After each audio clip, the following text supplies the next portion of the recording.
Good evening, everybody, and welcome back to Final Fantasy XIV. Tonight, we are aiming for completing base Shadowbringers. So, let's dive into it. Alright, we are live.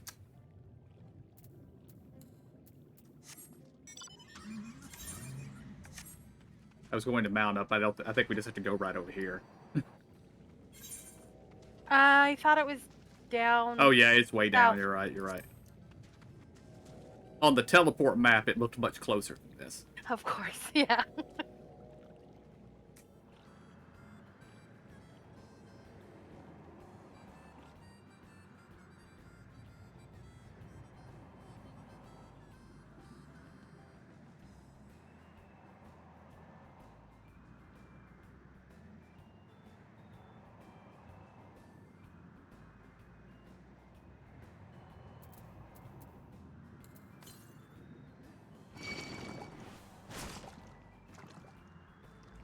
Alright, I'm taking a little side trip. There's an aetherite over here. I'm guessing we were supposed to have already gotten it. Is it the one that's underground, though? It might be. But we're coming at it from a different angle this time. Maybe we'll actually be able to see where to get to it. Okay. Yeah, I went hunting for it yesterday and could not find it. I remember that puddle.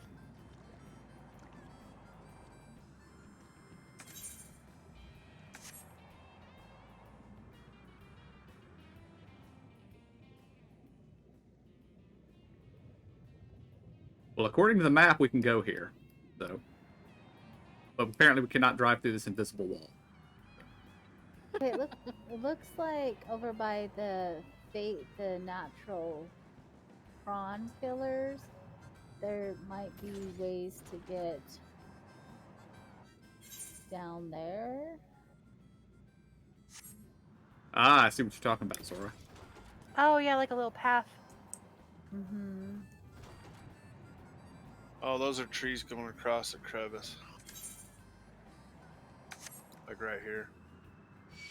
That big white tree going across. Oh, Mhm. yeah. I see a That's second cool one looking. on the map that looks like it goes under that one, though. Yeah. But I don't know how to get to that one. I mean, I didn't try. I don't like jumping off cliffs and stuff. That's your forte. Oh yeah, Okay. that one's down there. Yeah. And then I tried to swim in that pond, and no, I just walked across.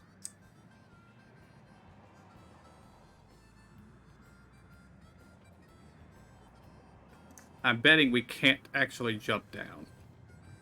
This feels like you'll get here eventually. Don't worry about it. Yeah. Yeah. Yeah, they're really good at that.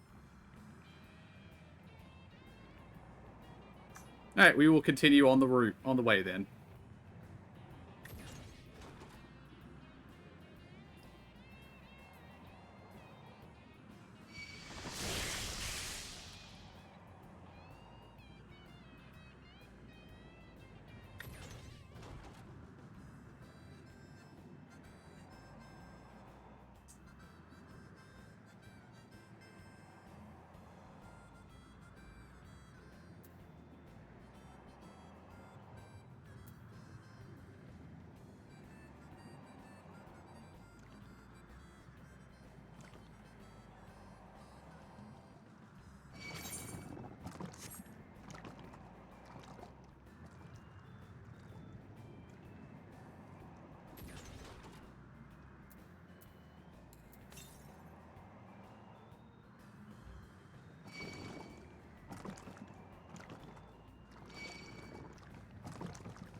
Oh, that's just great, that is.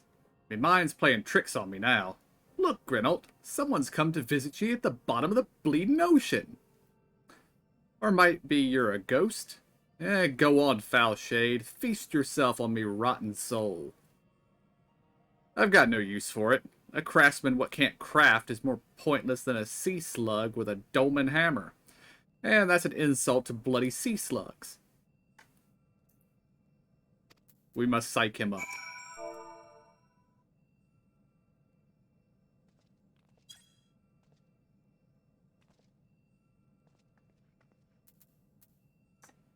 Eh? You wouldn't be trying to raise my spirits now. Would you, spirit? Now, what'd you expect from a servant of the netherworld?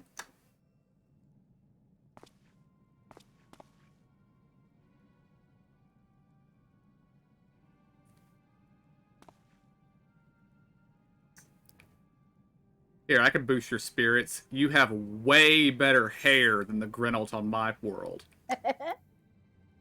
Right? I'm gonna go with option 1.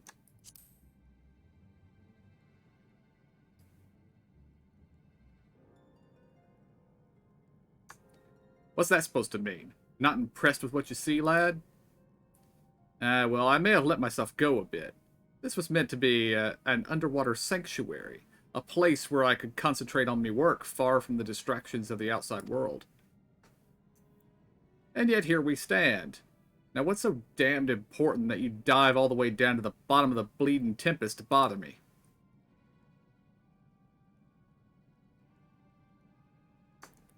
Ah, the Ondo's lamp. God's curse me, empty head. I've not so much as made a start.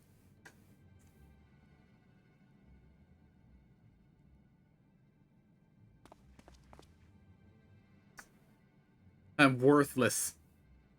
I'm worth less than a sea slug. Nay, the slime left by a sea slug. Me delivery date's long past, me workbench is untouched, and I call myself a bleedin' artisan. You've heard their beliefs, have ye? Bringing light to them ruins be an act of deep religious and cultural significance. And it was my privilege as a craftsman to be tasked with providing a ritual instrument worthy of the occasion. But I just can't bloody well. My mind's a bleeding blank. It's like I've pissed away me last drop of inspiration.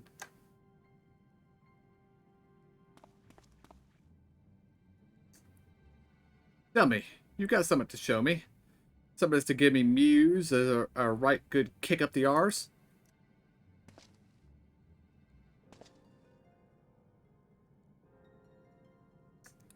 The Ondu want to honor the coming of the ancients, so their answering light's got to blaze with the right kind of brightness. Like the spark of life caught in a crystal. But just being sparkly's not enough. It's got to dance, and joy, and sorrow, and sense of hardship endured. You know what I mean? Your thoughts turn to Brayden and the crystals you discovered at the end of his journey. Maybe Grenault could find inspiration in that. That might have been different words for you guys. Was it? Mm-hmm. Based What? off our Oh. class, right? I It believe was the so, same yeah. for me. Oh yeah, this is the class that you have to have finished your class quest for, I think. I've let the Ondo down, aye. But more than that, I've let myself down. Might as well go back to mending kettles.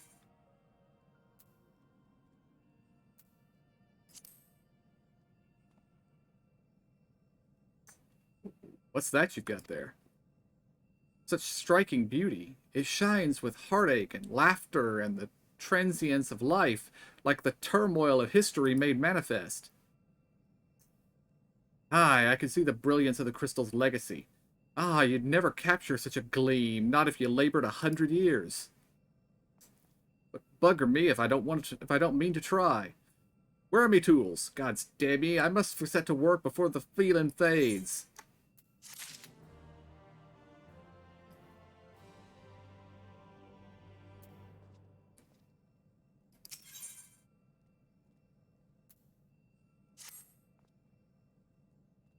I could feel it, a vision forming in my mind. Step aside, lad, and let me itching hands get to work.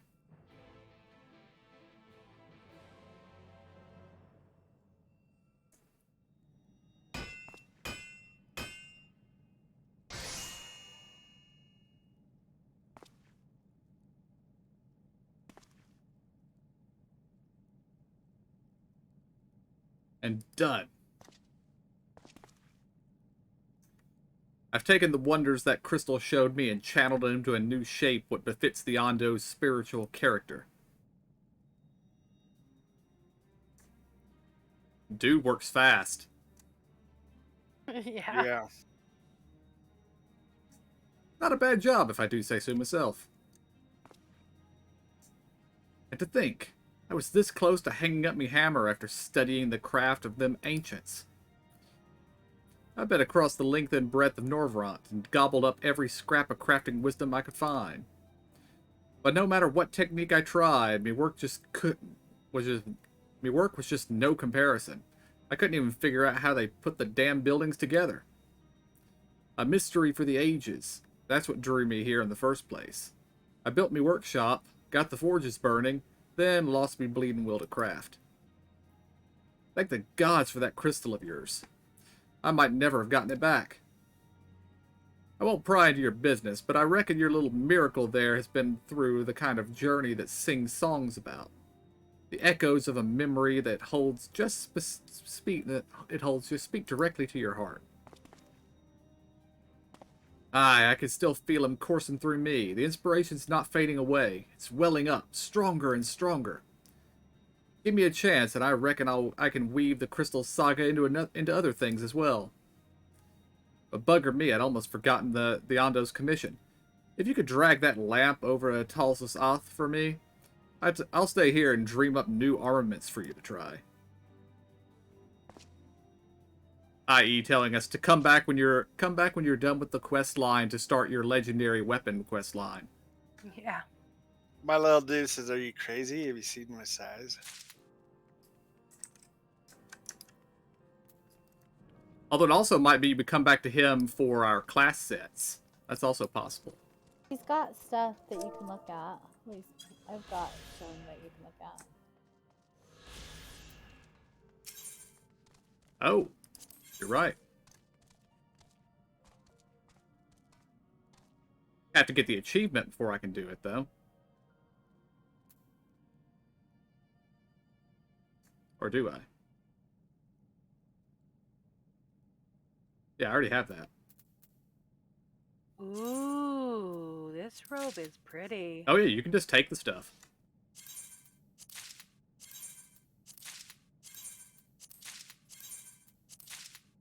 Ha ha ha.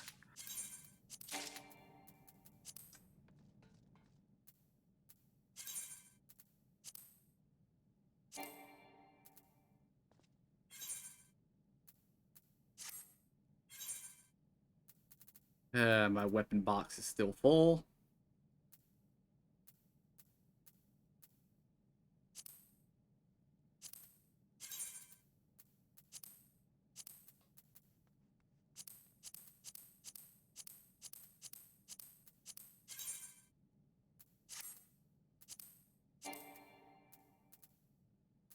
And there we go. No space. Sora, did you go get that lookout? Oh, no. Thanks.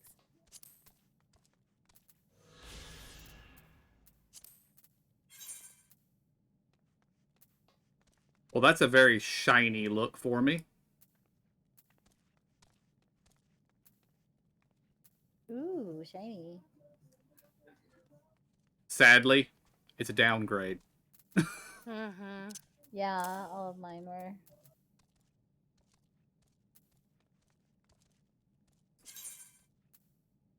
Well, no, the weapon was an upgrade for me, apparently.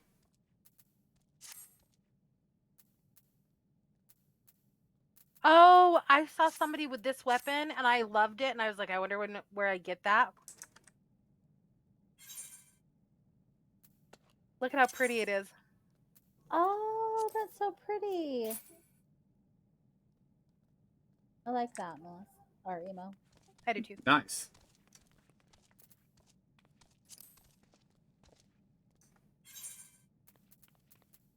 Emo, do you have that staff then or no? What staff? The purple one. I don't know. I'm sorry.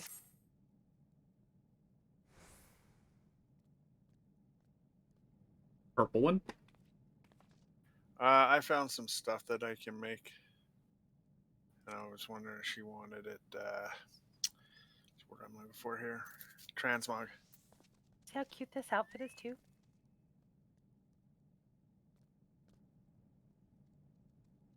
Indeed. Is that the one you just got?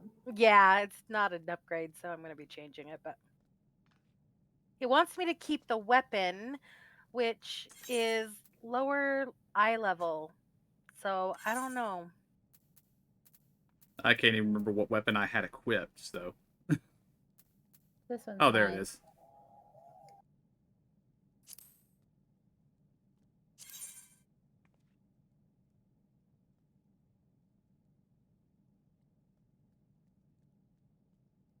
I didn't get the weapon because I didn't like it.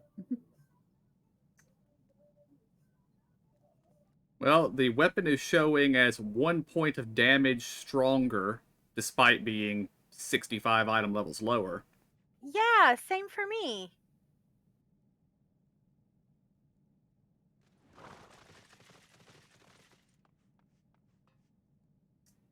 Oh, and the weapon actually has my stats on it, whereas the sword I was using doesn't. So, I guess that's why they want me to use it.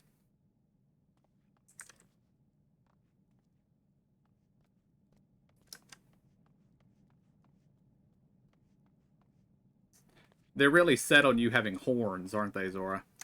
Yeah, it's a summoner thing. I guess.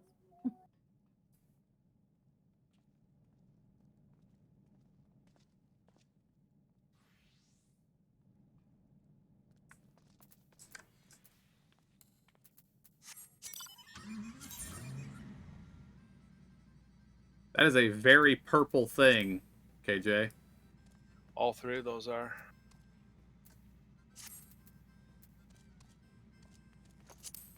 The bow is actually kind of cool. I'm going to make it in transmog.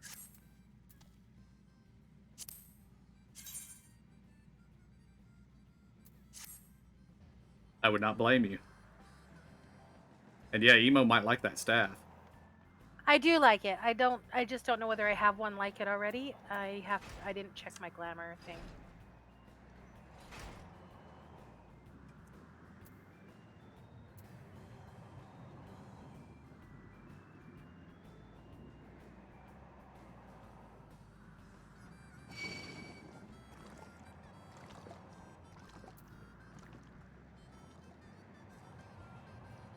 And unfortunately, those are the only. Well, there's also what was that? AST. I can't remember. Astrologist. Yeah. Astrologian, isn't that it? Yeah. Those are the only 4 of those, or 3. Yeah, 4 weapons. I do not believe that you have the base one yet, Emo. As that model is only used on 2 weapons, and one of them comes, it looks like, from it looks like the final trial. Yeah, the extreme version of the final trial of Shadowbringers. Perfect. Then KJ, yes, I will gladly take one. Oddly enough, it is still only item level 465, though. So. I'm not sure why this stuff we got is 515, but oh well. What is that you have there? Yeah, I just fit this thing. It's 20 feet tall in my pack. Yeah. The sacred lamp! Then the Fitness One has kept his promise. My people tell me of the many deeds you have performed in the name of aiding the cups, and now you come to me bearing the light we had almost surrendered hope of ever seeing. We can doubt your purity no longer. Your arrival was the will of the ancients. Yes, the time for fear has passed. We shall take the lamp and unveil its austere illumination upon the walls of the forgotten. Gather there with your companions, and we shall speak again once our prayers have been offered. That's me, Mr. Chosen One.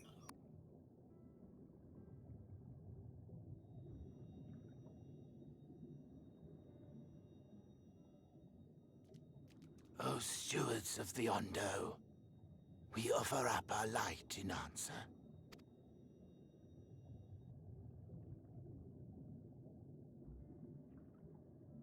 That crystal you showed the artisan.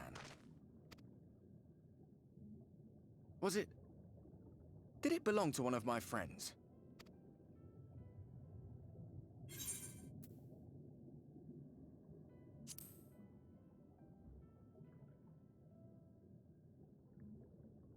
I tried to give you a measure of privacy. No one wants a spirit looking over their shoulder every moment of the day. So tell me, if you would, how did you come across that crystal?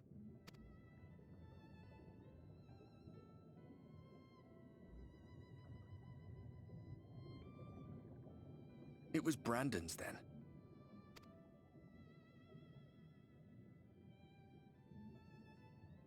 Strange that I should learn such things now, after they're long gone. They were fine friends, every one of them. I didn't expect death to teach me so much.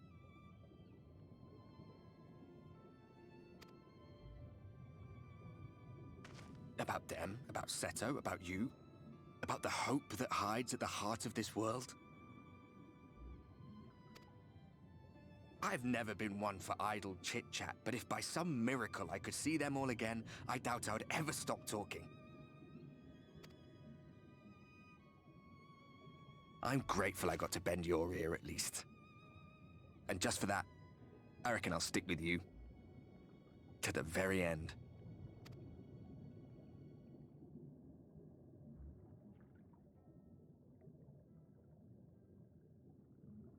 Apologies, we were a little late to the gathering.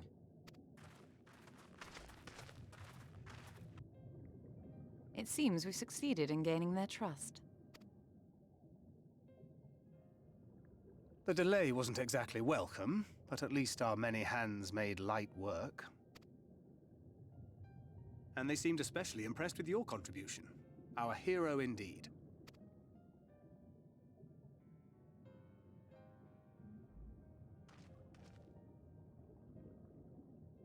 Y'shtola was telling us those structures may date back to the age of the Ascians.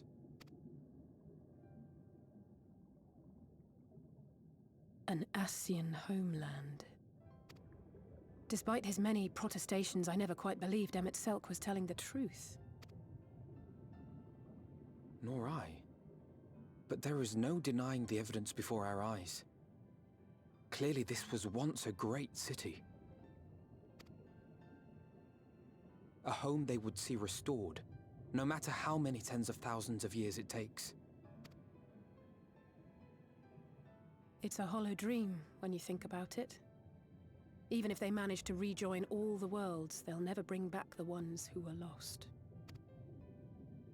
But would I have done any different?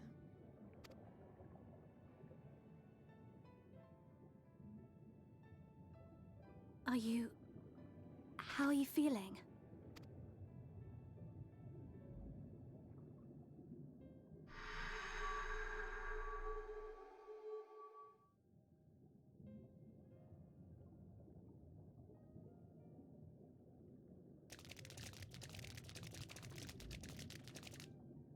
You have completed your devotions? Yes. To the honored ancients have we offered up our prayers and our gratitude. You too have our thanks. Might we trouble thee then to tell us more of the illuminated land of which thou didst lately speak?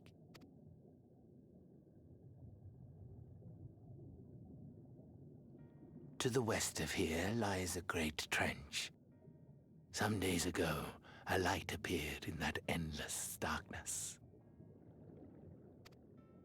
Curious, we ventured closer and discovered in the depths an entire city.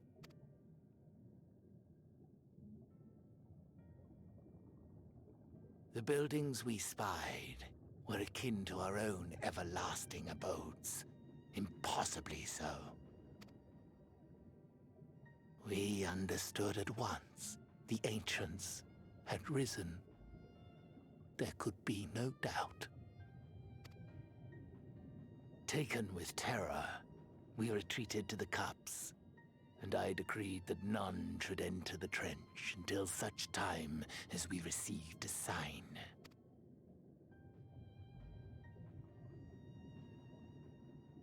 Might it still be possible to reach this city of the ancients? With no water to drown you, a finless one could now travel there. Yes. I am convinced you are the sign for which we have been waiting. My people will show you the way.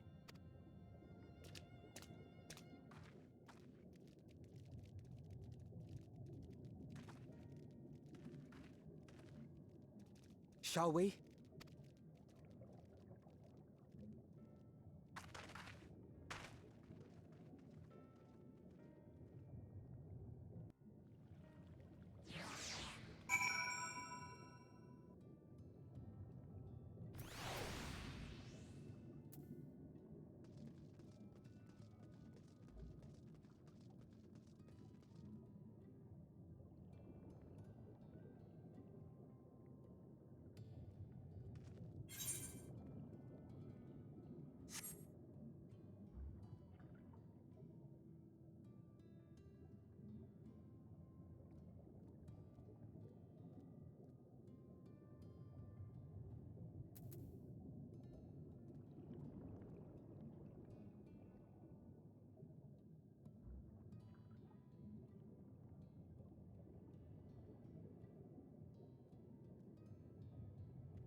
In the past few, well, basically since last night, we've had several cinematics where we stop and we look at our hand, and then it transitions. Is it obviously not your hand to anybody else? Oh, it's my little hand. It's getting brighter though. Okay. It's always, I'm looking at my armored hand, and then there's the flash, and I'm not wearing armor on my hand anymore. So I've never been certain if it's actually my hand or I'm seeing somebody else's hand. I haven't noticed. Oh, gotcha. But I have another thought though. Maybe what's his name took the cat boy because he wants to possess his body, because his body is the blood that can control the crystal tower. Maybe. Just a thought. That's a good bit of reasoning there. I would believe that. And I'm gonna be mad if it is. Of course, he might just want to figure out how that gives him the power to do it so he can do it himself. True. The chieftain has bid me guide your steps to the illuminated land. Come, the way lies downwards. Follow the path of coral and rock and join your comrades below.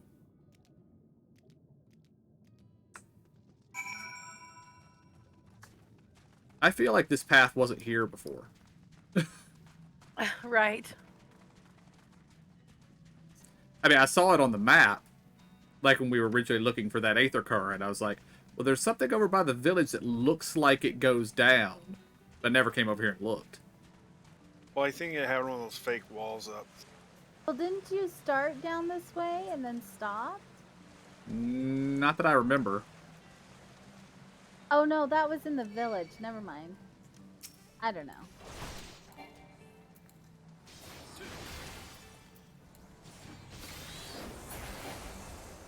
Of course, it did just dawn on me as well that we'll have access to Tombstone gear later tonight.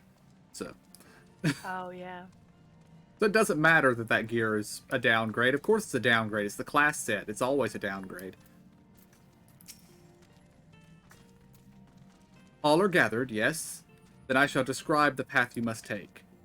Enter the cavern beyond, and follow the wall down, and down, and down.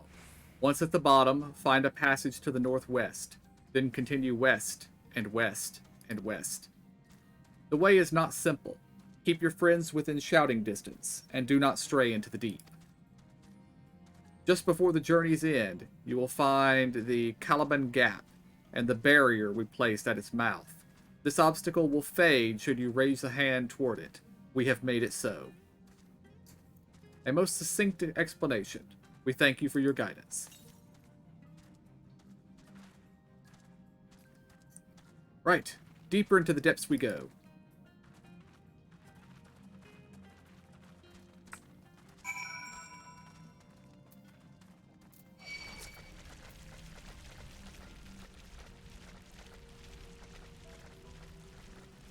Oh, there it is, huh?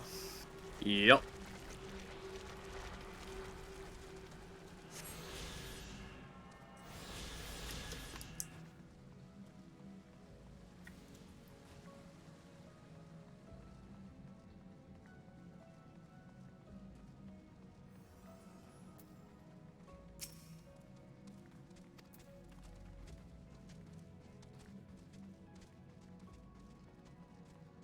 Sometimes I just feel the need to click the NPCs to see if they have anything interesting to say. I've actually been tempted to load up the New Game Plus thing and go back so I could see what some of the NPCs had to say for quests in the past that I didn't click on. Like quite a lot during the various visits to the Rising Stones. Mm-hmm.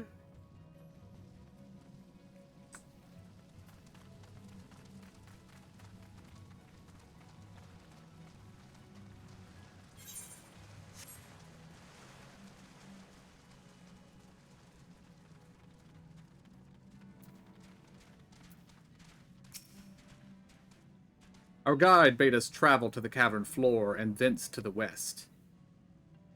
Yet 'twould seem these twisting tunnels defy such simple instructions. Rather than rely on direction alone, I believe we scout with care, and relay the path ahead to those who come behind.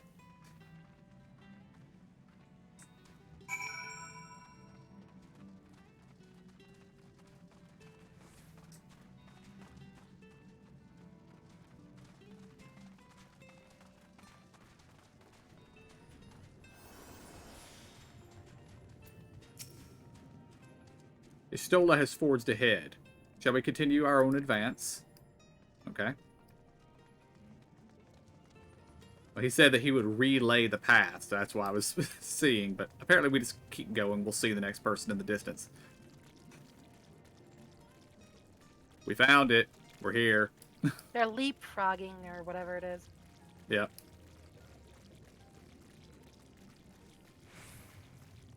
Oh, that sounds weird. Hmm? Oh, the Running squishy. across, yeah, they're squishy on that.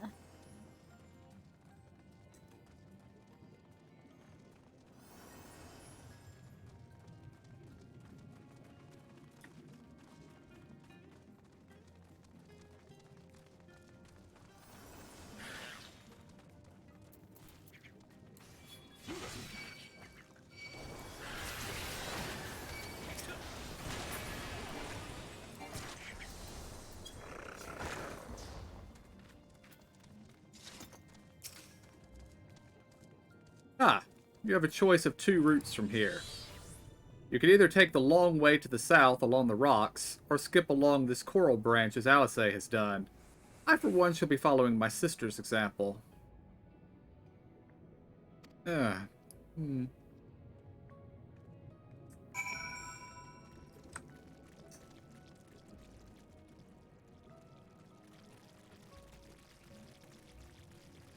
Not quite sure why he was mentioning that there's two paths.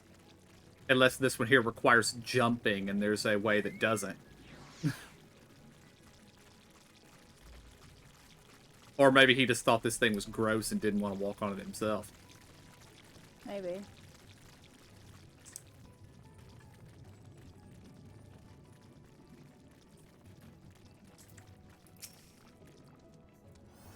Not to it. Alice has already gone on ahead. We should catch up to her.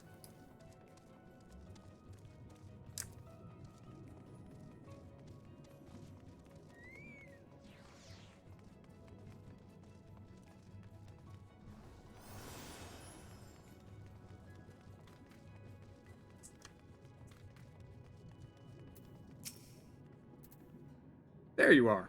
Come on, I think I found the tunnel we're looking for.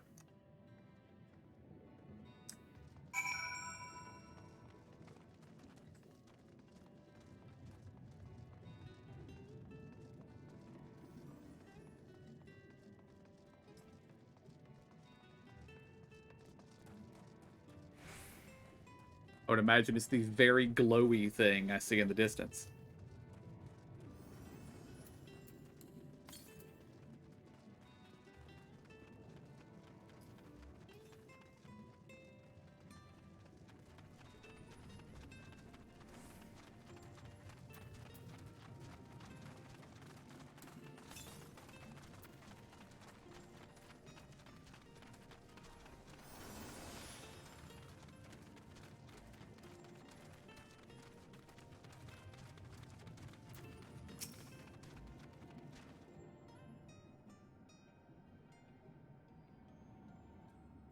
Here, this must be the barrier the Ondo spoke of. Well, that was rather more arduous than expected. I feel a sudden rush of gratitude for the smooth roads our ancestors cut through the wilderness. It was a treacherous path indeed. Now I believe one of us needs to but raise a hand to banish this next obstacle. I elect that you do the honors.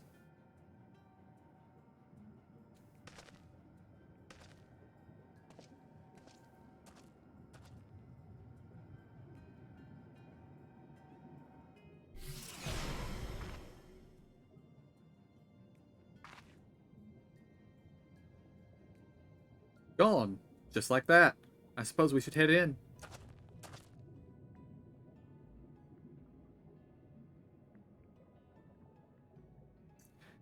Like as not, this tunnel will be just as perilous as the road we walked to get here.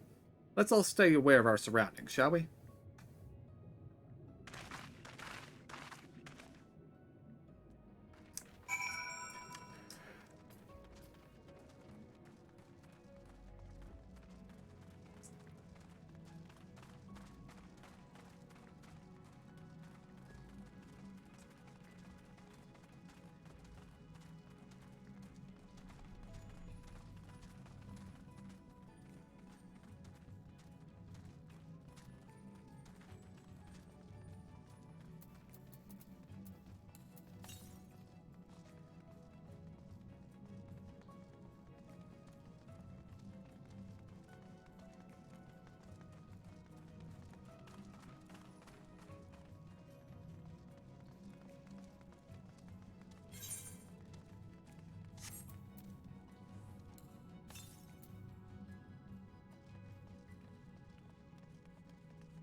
By the gods.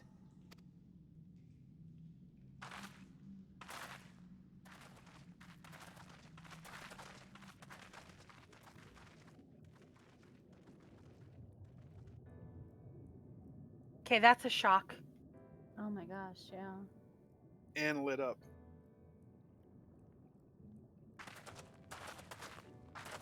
When the Ondo spoke of a city, I did not think they meant an actual city.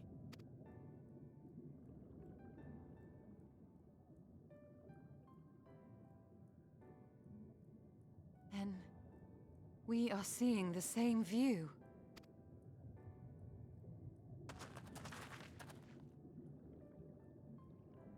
The remnants in the Ondo settlement were solid material structures.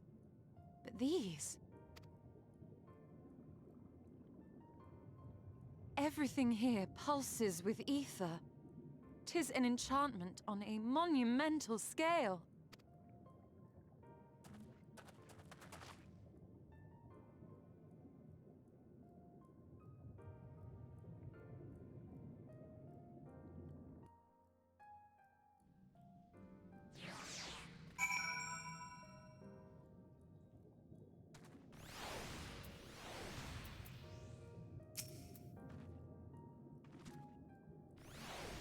Did you note the style of the architecture? It's the same used for the remnants at the cups and the murals painted towers. Look closely. Emmett Selk has not simply reclaimed these ruins, he has layered the semblance of an entire city upon them. Gods, the magnitude of his artifice is staggering. Though it pains me to admit it, we did not fully understand the feats of which an old world Ascian is capable.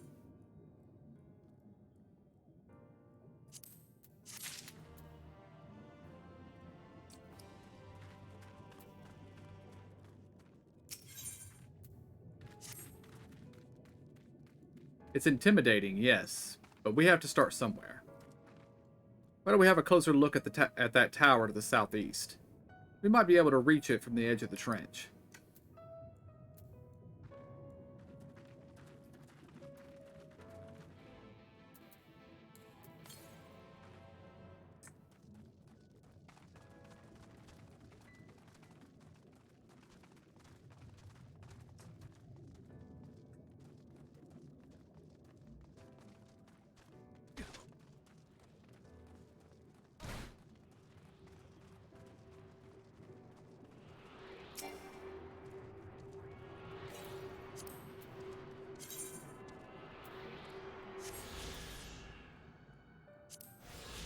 And that is the last one that we can find. The rest of them require quests.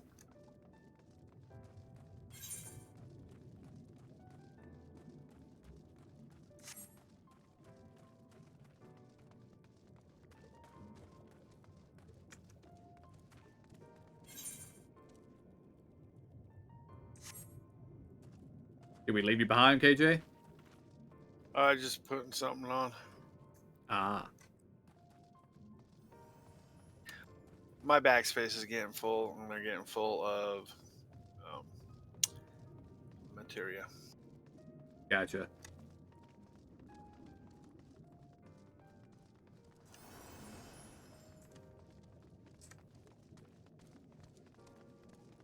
Yeah, I'm going to have to do another inventory cull at some point. I'm running low, too. Yeah, well, it's my own fault. I was stuffing my bags full of stuff to build, to craft. I got crafting crap in my bags right now, and some of them were expensive. Some of them I made high quality materials, and I don't want to just chuck them or give them away. Gotcha. Give them away. I mean vendor. Just giving away.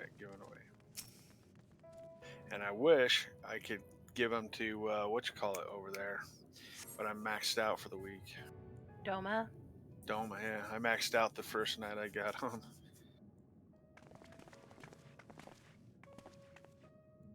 I noticed that I've apparently reached a point where my cap has gone up.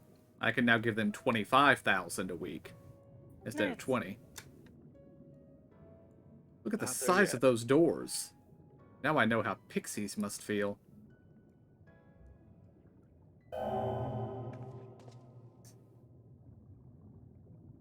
Welcome to the city of Amarot.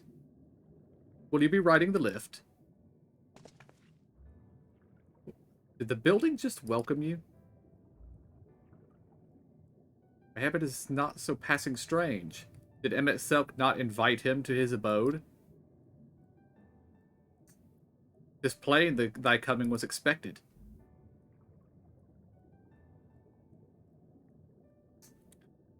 And where will this lift be taking us?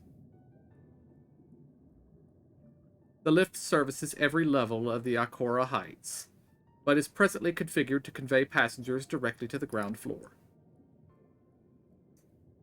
Well, there you have it. In the absence of some few hundred yalms of rope, we have little choice but to accept the offer. With emphasis on the we, I'm not about to let you walk into that place alone.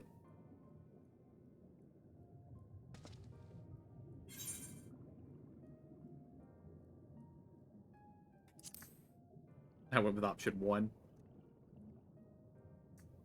As you wish, the lift will arrive shortly.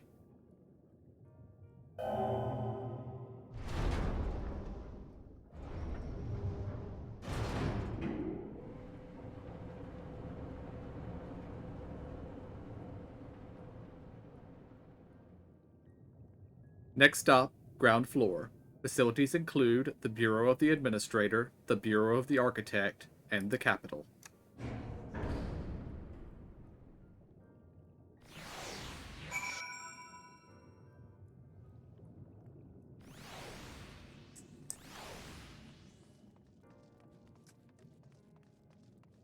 I'm now getting the idea that Emmett Selk might have been the architect. I don't know why I get that feeling, but I get that feeling.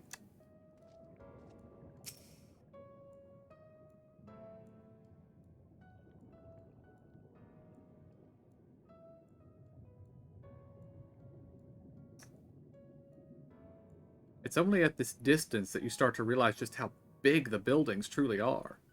What did that voice call the city? Amarat? Or Amaro? I don't know whether the T is silent or not. Look, over there.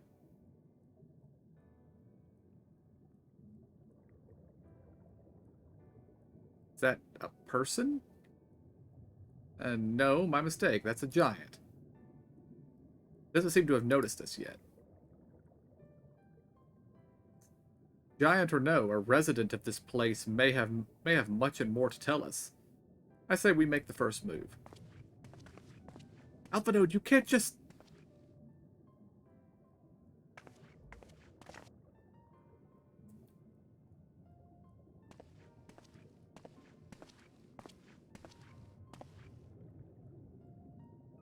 Pray excuse my boldness, but might I ask you a few questions?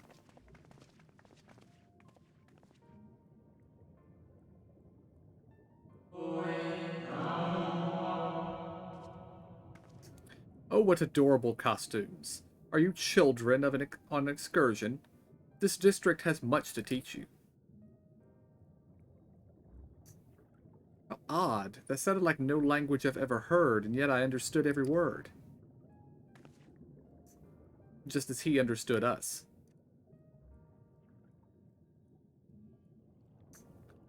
Which district is this exactly? You must be lost. Poor things. You stand in the Polarity district, wherein lies the institutions most vital to the management of our star.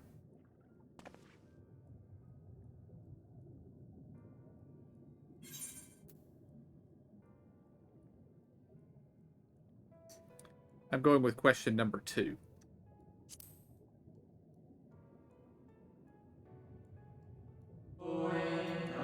Who rules? What a curious question. Mayhap you refer to our supervising body, the Convocation of 14. So Emmett Selk isn't the leader here. Emmett Selk is a member of the Convocation. Were you hoping to witness its deeds firsthand? Hardly surprising, I suppose. The whole world holds its breath as the final days draw near, and our brightest minds race to implement their plans.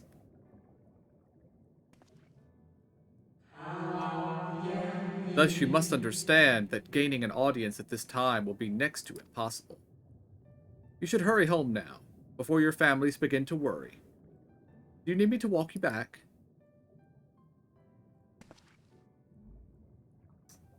No, thank you. We'll be fine.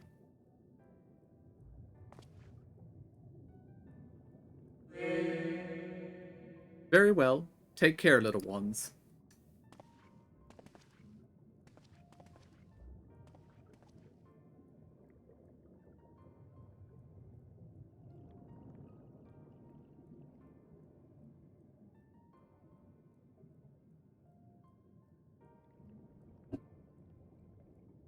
What was that all about? My eyes, these people appear as arcane entities. I suspect Emmett Selk wove them from ether, much as he reconstructed the rest of the city. The final days.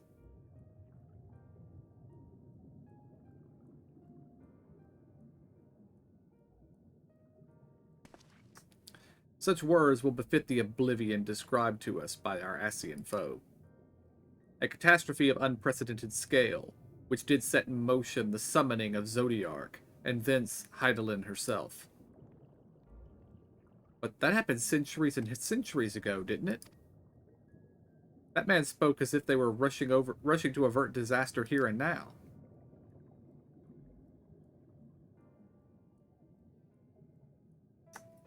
Unless, for these people, the distant past is the here and now? I believe thou hast the right of it, Master Alphinaud. This ethereal Amaro and its citizens appear to be phantoms of a different age. Emet-Selch hath resurrected a memory, a moment in time from before the star was sundered.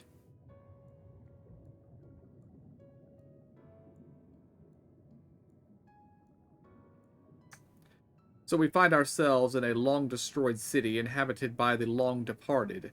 An unusual situation, to be sure, but at least we're able to parley with these ancients. In fact, they seem downright eager to chat. I say we use this to our advantage. Split up, strike up some conversations, and see if we can't learn the location of our quarry. And while we're at it, it wouldn't hurt to wheedle out a few more details regarding this convocation of 14 and their impending disaster.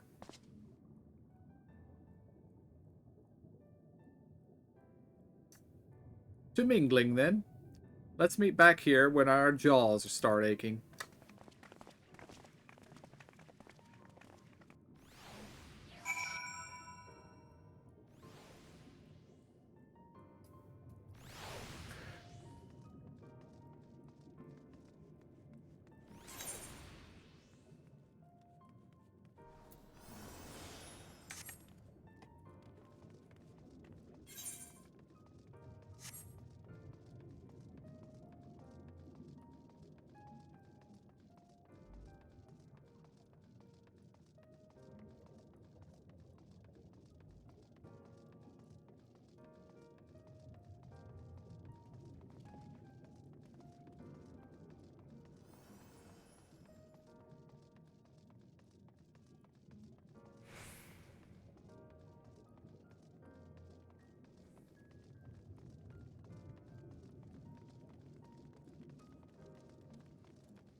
Good gracious, child.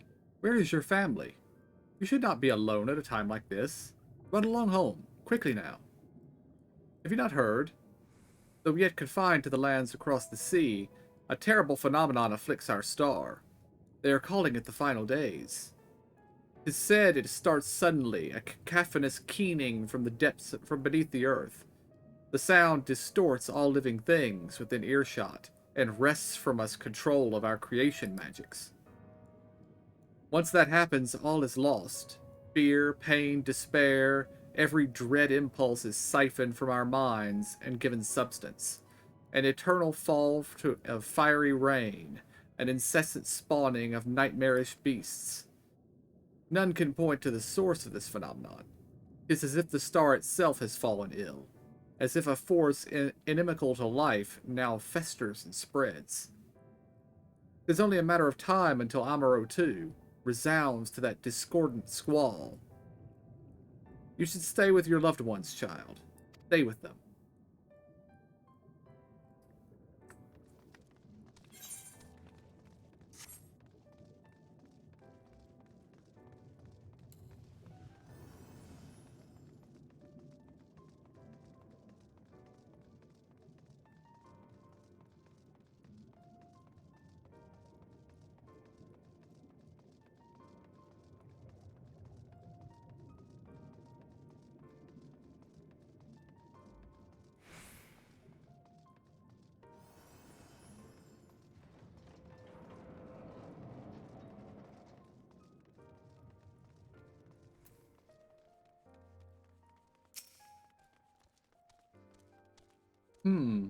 Would seem the hall is host to most precious visitor this day.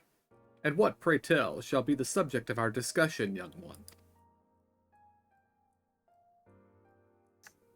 Ah, the convocation and their handling of the coming peril. It is only natural that you should have questions. Shall we begin with the members themselves? As all know, the 14 are the wisest and most puissant among us. They are the stewards of order, responsible for decisions which keep this star turning season after season. Be it the speaker, La Habrea, or the emissary, Elidibus, each seat is occupied by an elected sage of surpassing intellect. Longriff, Mitron, Emmett Selk, their individual titles have, as a gesture of respect and a matter of tradition, become synonymous with their incumbents. Thus it is with great incredulity that I greet this recent rumor that a seat on the convocation is soon to be left vacant. If proven true, it would be an unprecedented development, and testament to the immense pressure under which our saviors are toiling. In any event, I for one am confident they shall deliver our star unto salvation.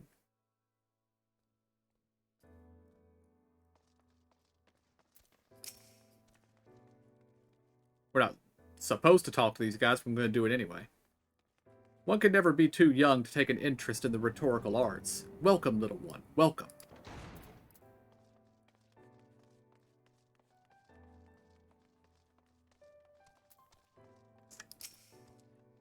How may I help you, little one? Do you wish to pursue the transcripts of the great debates? Or would you like to reserve a room for a discussion? We are here to serve your needs. This is lame, but I kind of like that they call us little ones, like we're little children running around. Mm-hmm. Well, I'm remembering when Emmett Selk said when the worlds were sundered, the Ascians were split into, like, 13 pieces. I mean, you might be able to fit 13 of us inside one of those trench coats.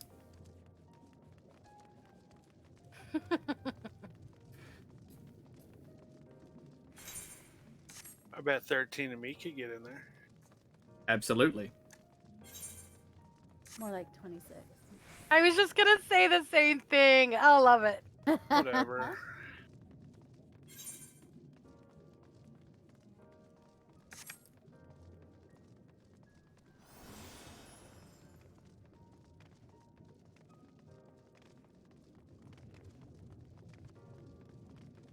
Ooh.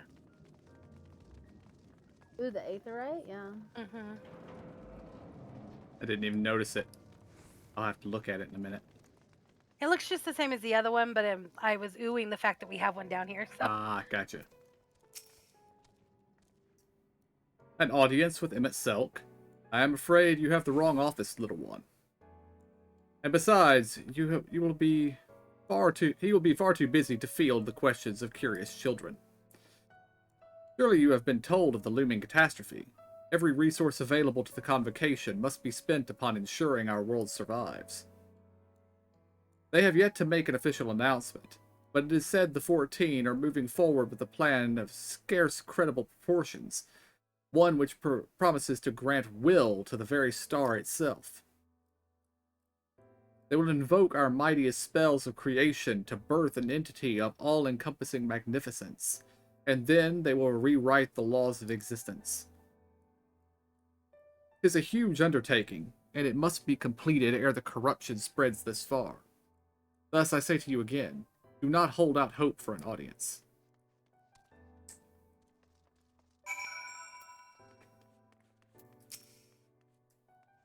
Welcome to the Bureau of the Architect, little one. So I guess he's not the architect. I should be glad to assist you in locating the concept you seek, and after I have finished assisting those ahead of you in the queue. This is your first time here. Take a number if you haven't already, then settle in for a good long wait.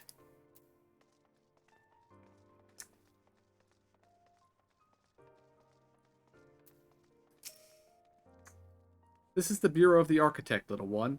If you require assistance, I should be glad to assist you. But are you certain this is the place where you should be?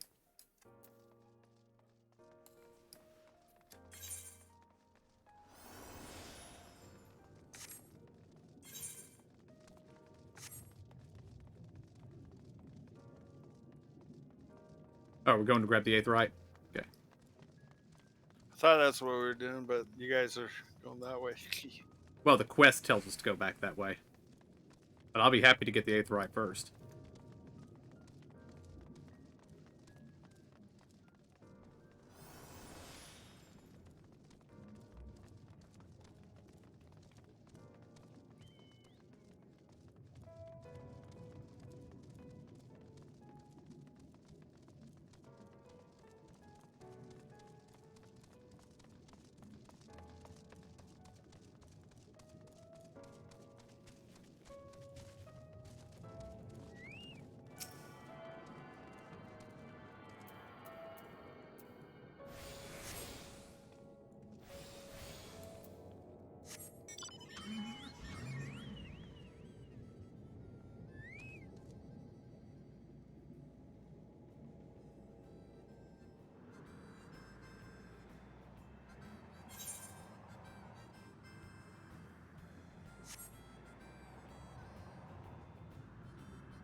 there's a shop over there too. Oh well. We'll get there. We'll get there. Yeah, I imagine that's where we're about to be going. That is the Bureau of the Administrator, apparently. Have you guys seen anybody else yet? I haven't seen anyone. Mm-mm.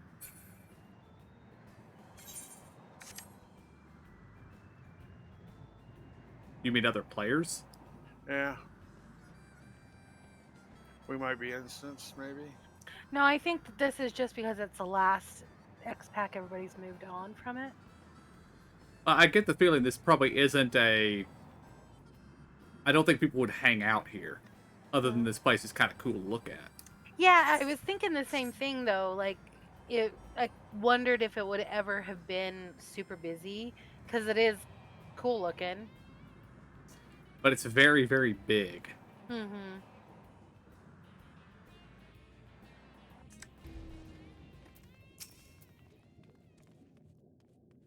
I was not certain before than I am now.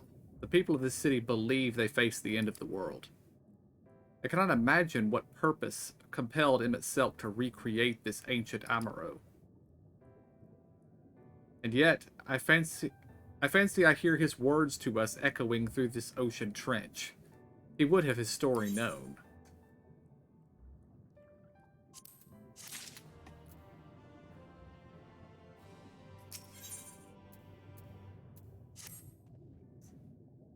We can compare notes once the others return. Hopefully then our next move will become clear.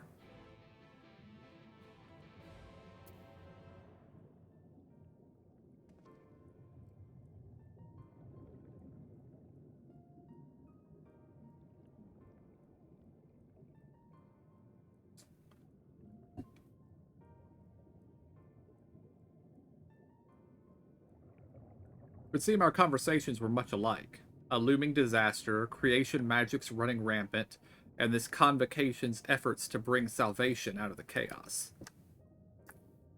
I suppose there was talk of little else in the time when these events came to pass.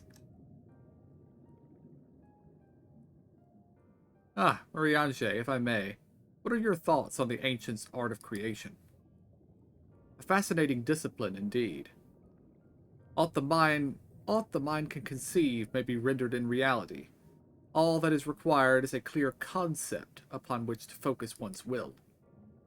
It's not dissimilar to the primal rites taught by the Asians, wherein ritual ceremony breatheth life into figments of myth and legend. I see we arrived at the same conclusion then. These people who lived in the age before the Sundering were blessed with vast reserves of mana. No matter how draining these creation magics must be, it seemed they paid the cost with naught more than a fraction of the ether which could course through their own bodies. If we were to attempt the same, such spells would soon deplete our energies and then seek to draw the balance from elsewhere. From a hoard of crystals, mayhap, or from the very land itself. Thus, when this art of creation was placed into our hands, it became, in effect, a means for destruction. An interesting matter which no doubt bears further study, but despite all these revelations, I worry we are no closer to finding him at Selk. Has anyone learned aught which might lead us to his location? Not directly, mayhap, but from what we've heard, it seems the Convocation of 14 is sequestered in the nearby Capitol building.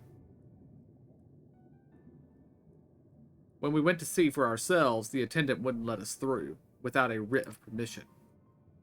So, we tried our luck at the Bureau of the Administrator, where we thought these permissions might be issued, but the clerk there said he couldn't help us since our names didn't appear in the registry.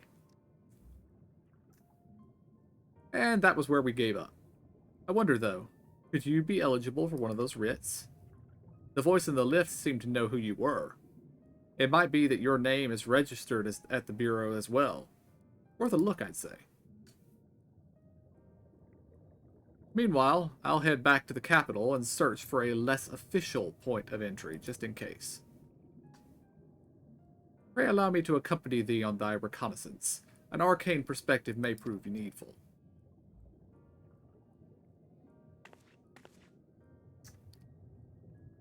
I think I'd like to speak with more of these ancients. Maybe they know something that could help cure his condition. Would you mind coming with me?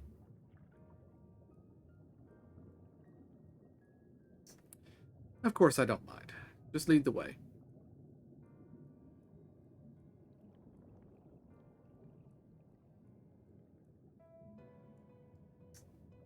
And Nistola and I will busy ourselves with further exploration. There is surely more intelligence to be had. And so we part ways once more. This time, however, let us reconvene in front of the capital.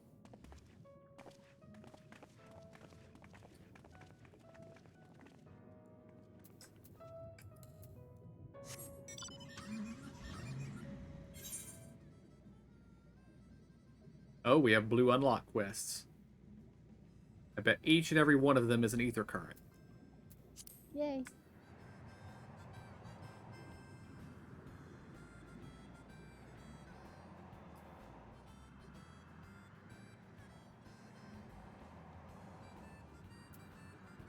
Oh, he's going to be patronizing. I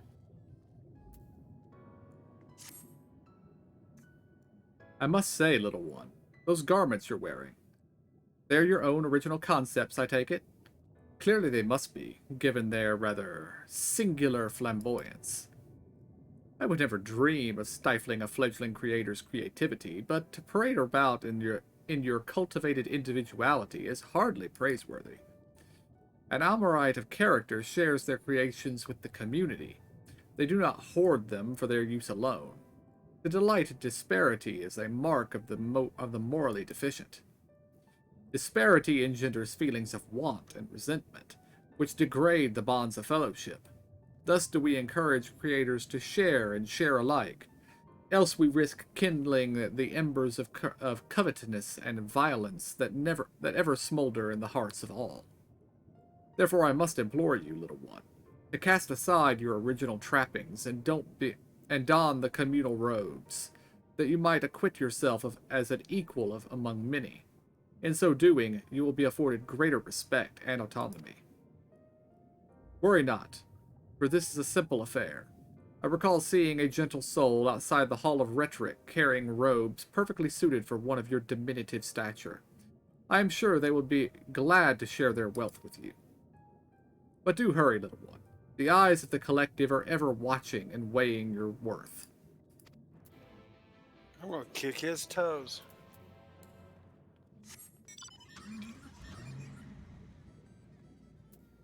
Not his shin, but his toes. I mean, I'd have trouble kicking his shins. Mm-hmm. Maybe I'll get my toe kicked right under his toenail and wedge it in there. Ow. Yeah, that's what I was thinking. Teach him.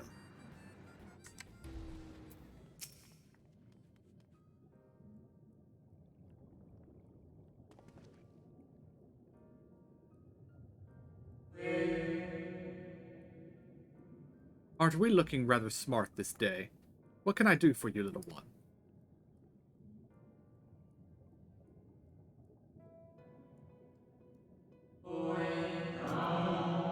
Robes to serve in lieu of your ensemble?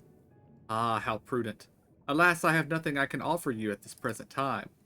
The ones your associate saw me carrying earlier were a failed experiment. I never intended to make them so small, so I disposed of them shortly thereafter.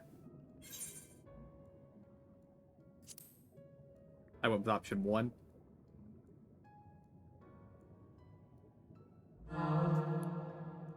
By your bemused expression, I gather you find it odd that your elders can fail in so simple an application of creation magics? It is more common than you may realize, little one. In this instance, a gaggle of children were passing by as I held the image of the robes in my mind's eye. Simply by becoming aware of their presence was the form influenced and the final product changed.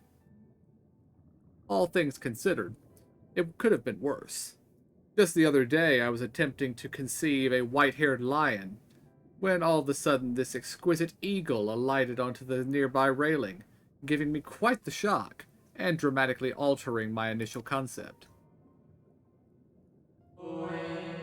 Yes, indeed, it was most unexpected development. but not altogether unwelcome one. Great strides are often born from unexpected impetus. But even inspiration has its limits. For all the wonders we have wrought, I do wonder if there will come a time when we have fully explored the potential of our powers, when there is nothing left unmade, and only iteration and imitation and stagnation remain. But such esoteric matters need not concern you, little one. For now, I would encourage you to embrace your creativity, and work your magics without fear of failure. Nevertheless, it would still be in your best interest to don the appropriate robes to avoid excess scrutiny. Why don't you go to the Bureau of the Architect and request the appropriate concept so you can fashion one yourself?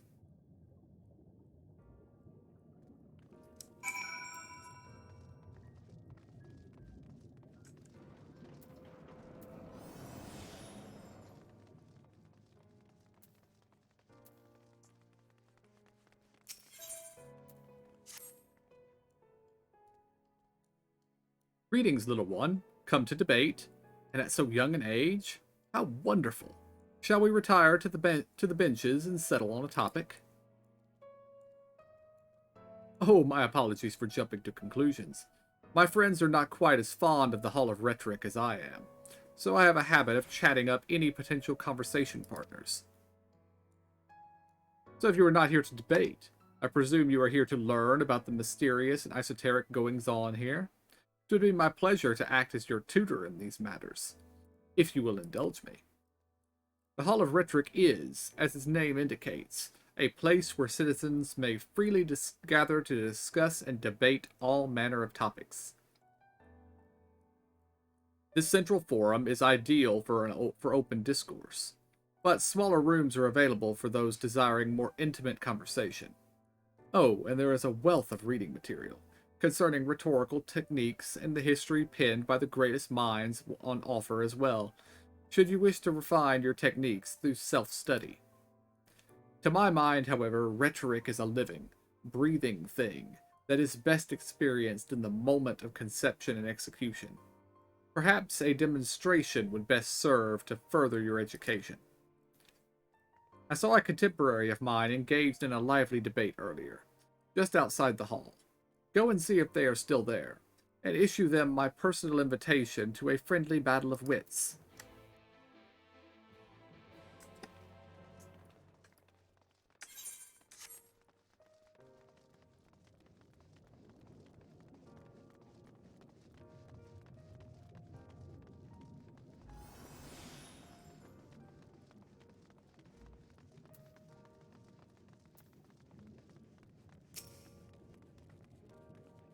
But that is precisely my point.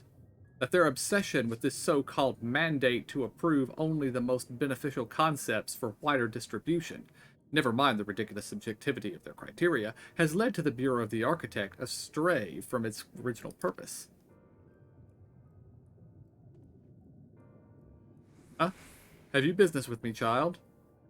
Regardless, I am in the middle of a heated discussion with my partner. Come back later.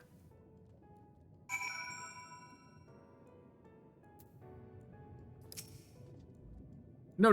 My position has nothing to do with the intrinsic value of unique identity and whatever or not it is retained. Rather, I posit that the reproductions of a given concept are inherently imperfect and thus they are themselves unique, albeit in a minor but significant degrees. And most importantly, this variance is not to be condemned, but celebrated. Better that than to strive in vain for an impossible standard that, even if met, would leave us lesser for the lack of diversity. The Umarites appear to be engrossed in their debate, utterly deaf to you and your pleas for attention.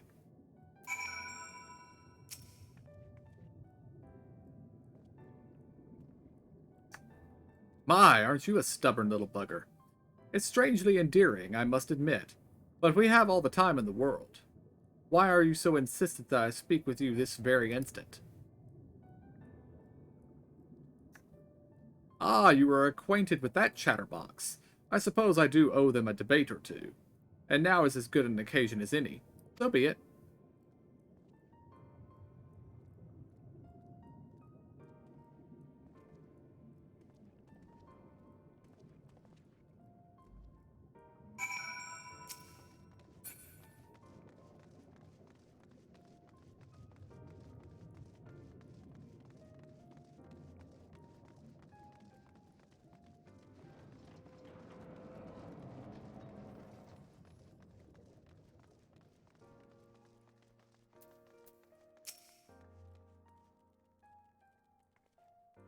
I see you found my friend. Thank you, little one. Then without further ado, let us commence the promised debate.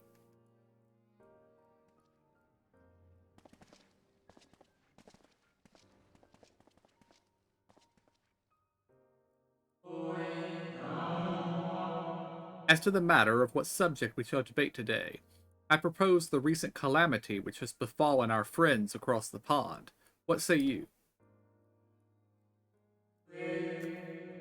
The singular point of contention is, of course, whether or not Amuro should intervene on their behalf. I believe we should.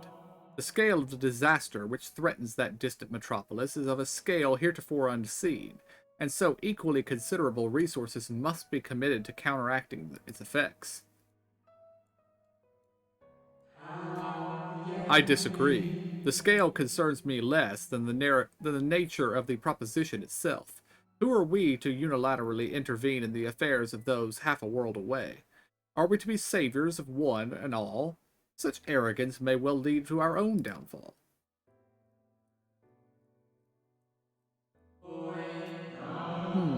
Well, I understand your concerns from a philosophical standpoint. I fear you are too quick to dismiss practical considerations out of the desire to maintain an unassailable moral authority.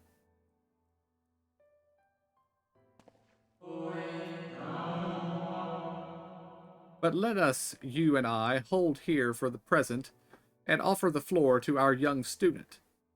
You have heard our opening salvos in the debate concerning the fate of our neighbors across the sea. What is your opinion on the matter?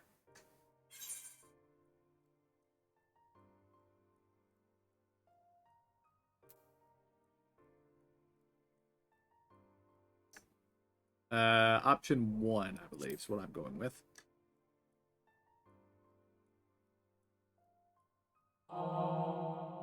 Indeed, indeed. The same can be said regardless of one's opinion on the morality of intervention. There is clear and undeniable benefit to the Amuro in using the situation as the test bed for our newest creations, that we might develop and refine our defenses against a potential threat to our own fair city.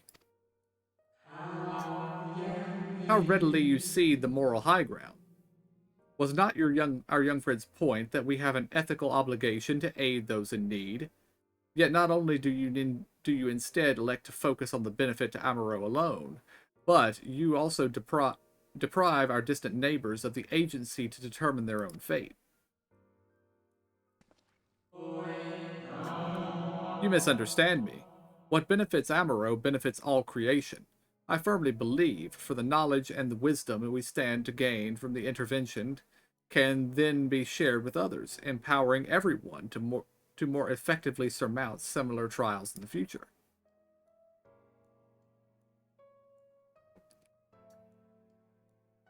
I just had a thought. I thought their heads were shaped weird, but then I just remembered Asians wear masks. Yeah. That's like the only thing we can actually see, isn't it? Just those masks. Mm-hmm. Well, you can see the lower half of their face, but...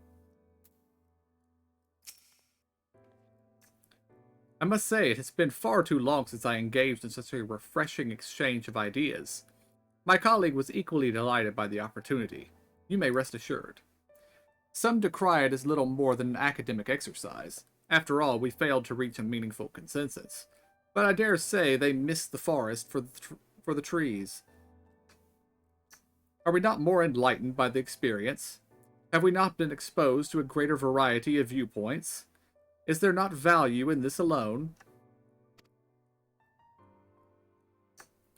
I truly believe we are blessed to be part of a society that exalts the free exchange of ideas and encourages the active participation in the public discourse. This may have been no more than our first foray into the exciting world of rhetoric, but I sense you have the soul of a debater in you. You may well have the potential to change Amuro in ways no one ever thought possible. I shall be watching your trajectory with great interest, my young friend. We are exploring Amuro and searching for Emmett Silk. And welcome to the stream.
Greetings and welcome to the Bureau of the Architect. Are you in need of assistance? It would be my pleasure to answer any questions you might have.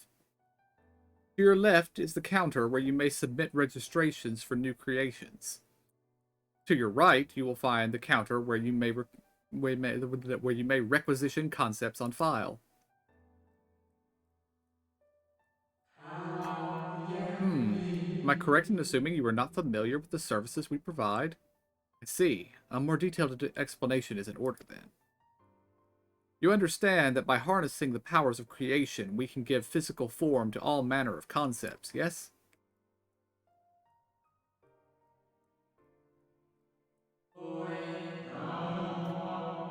Picture a bouquet of fresh, fragrant flowers, all the colors of the rainbow. Now picture those self-same flowers formed of delicate crystal, impossibly fragile and radiating hues beyond the visual spectrum. Every day, our people push the boundaries of imagination to conceive new and striking designs like these. But there are limits to what a single individual can shape with their abilities alone. Those who harbor greater ambitions may offer their concepts to others here, that they might, with the strength of many, accomplish what one cannot.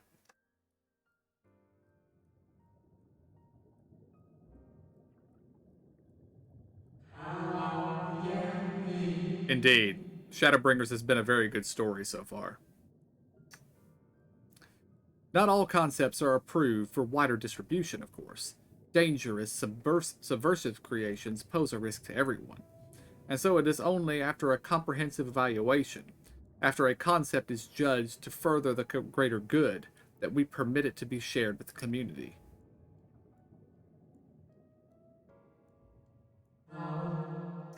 Do you understand, little one? Since you are here, I think you might benefit from conversing with some of the others currently availing themselves of our services. Why don't you go and speak with some of the citizens waiting for their registrations to be processed? Much as I would like to believe my explanations was more than sufficient, I expect that you may gain greater insight in this way.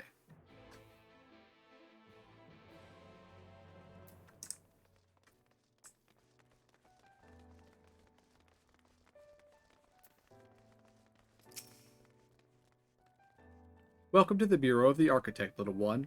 Are you here to request a concept for personal use? If so, what sort of concept did you have in mind?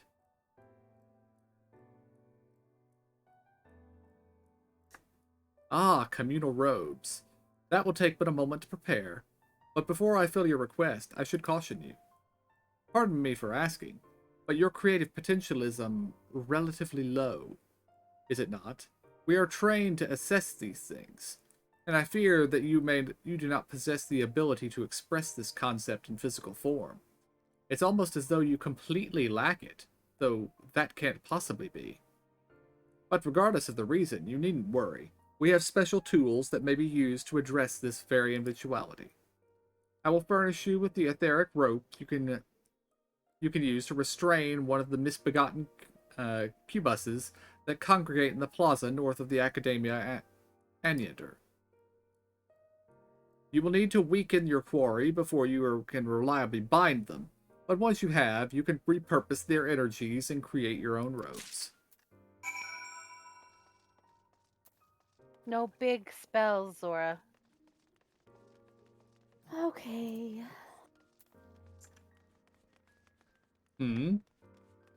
Oh, we have to weaken them, and Zora takes out. Gotcha.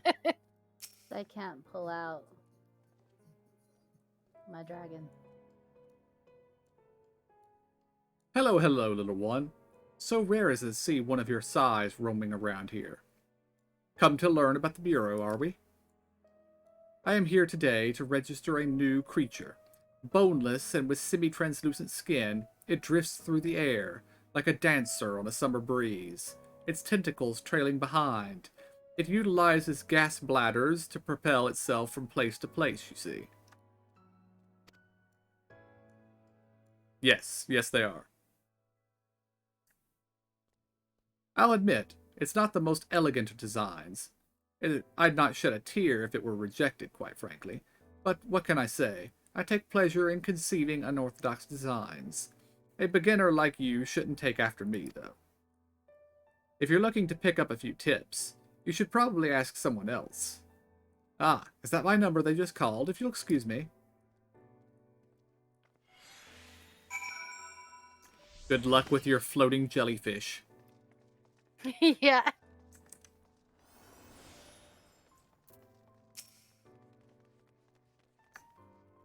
Are you the child I saw speaking with the attendant earlier?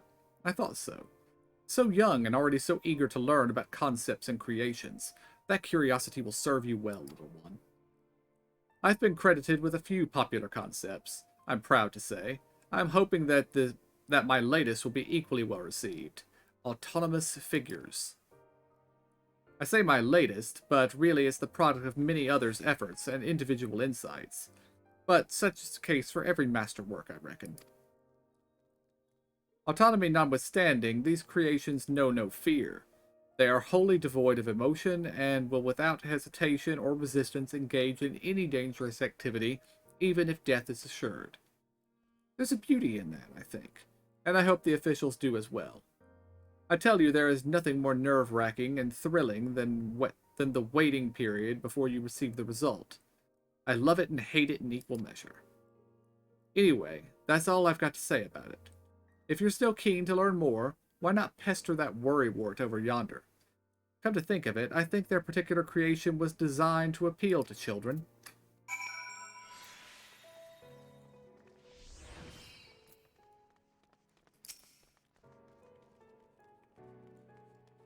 You there, an aspiring creator come to learn about the Bureau and its inner workings, I trust? That's all well and good, but since you're here, perhaps you can help me with a little something. I've been refining a concept of mine for some time now. Adorable little creatures designed to be the perfect plaything for any young citizen. But I'm still terribly unsure if it's ready to be submitted for approval. Which is why I was hoping you might first put it through its paces and tell me what you think. Your honest opinion. I'll have no flattery from you, young man. This matrix will allow you to summon my creations. But don't use it here. Take it outside first. And don't be afraid to play rough. It's all part of the fun.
Okay, that is not what I was expecting to happen.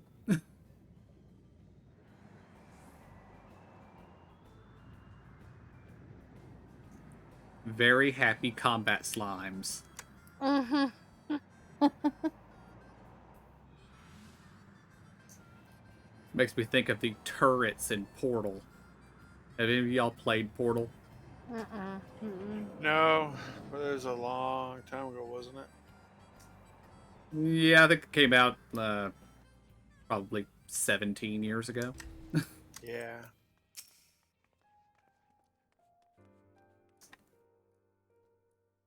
How did you find my lovelies? Were they as delightful and engaging as I hoped? Tell me everything, spare no details. I say, they spouted nonsensical phrases and attacked you like mad beasts. How distressing, and not at all like what I intended. My sincerest apologies to you, little one. for the unpleasant experience. Still, from these experiences do we grow stronger and wiser. I look forward to the day when you will try your hand at creation too.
I got mine.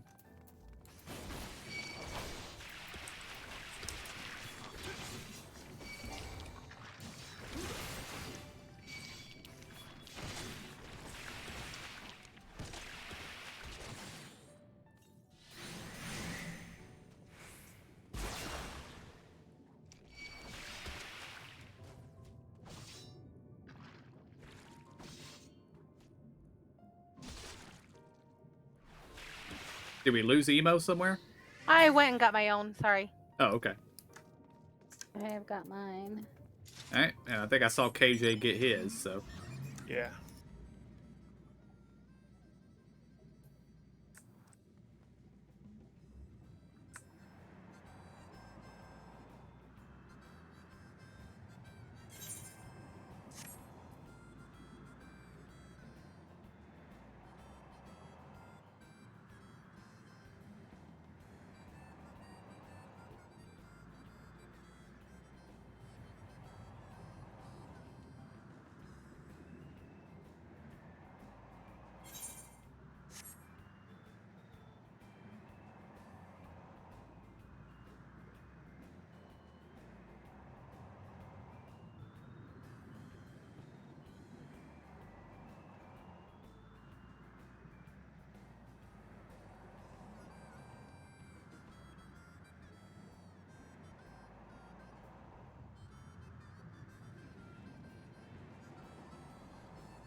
I am liking this area.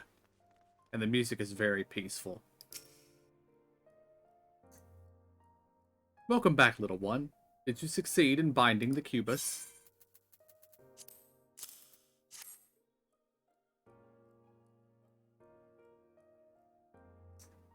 You have done well, little one. Allow me to siphon its energies and prepare the matrix for you. It should only take a moment. Here you are, a creation matrix that you may use to generate your own robes. The concept is inscribed upon the crystal, which has been infused with the aether of the beast you brought me. What? Why are you looking at me as though you do not know how to channel your powers of creation? It is as natural as breathing. Even a newborn babe has the instinct. Even if your potential is lacking as one of our people, you must surely know what to do.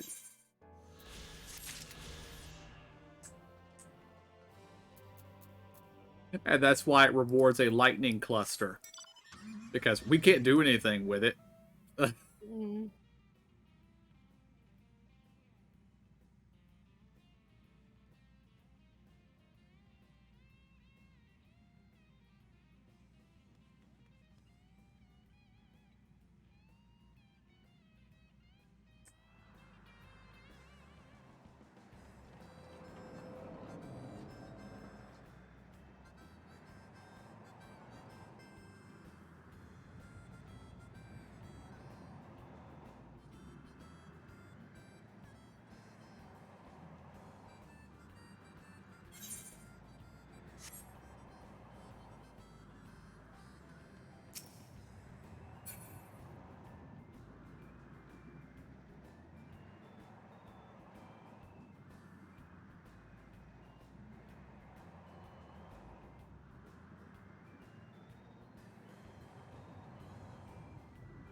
Visitor's writ. Yes, I could assist you. Full name, please. Please wait near the counter while I confirm your details. I'm gonna come speak to the shop owner first.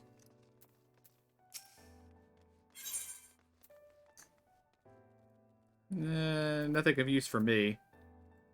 Dark matter, greens, and fishing materials.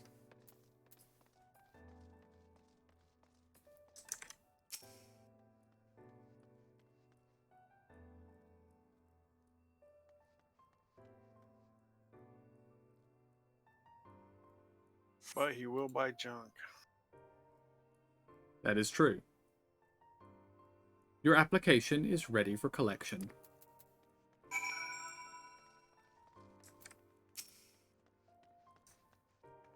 As your residency was approved by Emmett Selk himself, further forms of identification will not be required.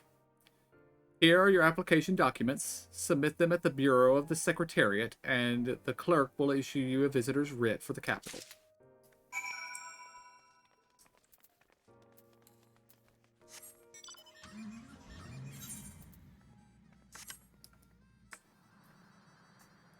Actually, I believe it might be a good time to repair my gear.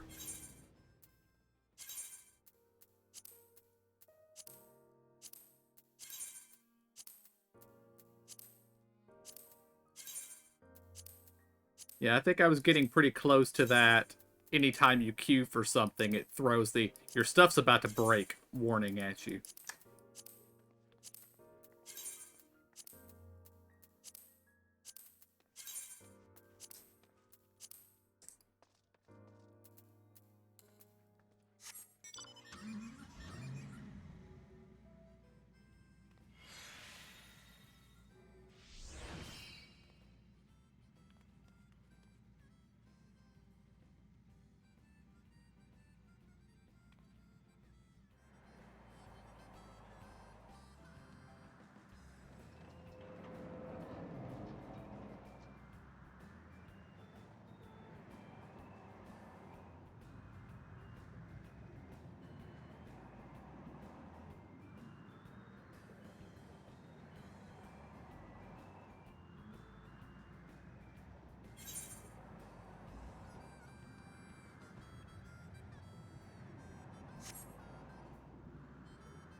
Next, please.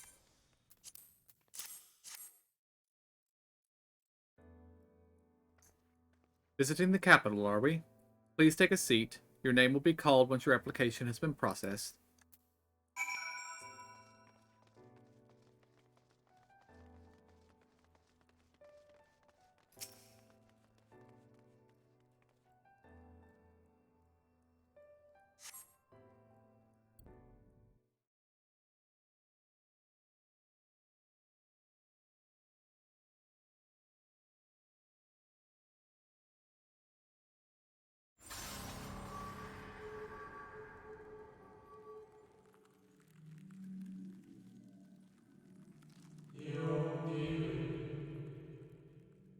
May I?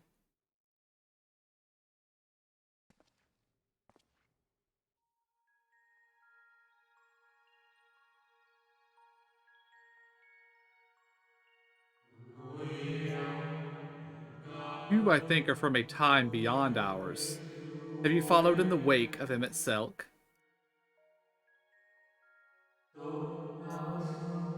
Nay, there is no cause for alarm. I am simply a shade, here and not here. I know only that my name is Hythlodatus, Hythlodaeus, and that this city is a recreation, a phantom moment plucked from the well of history.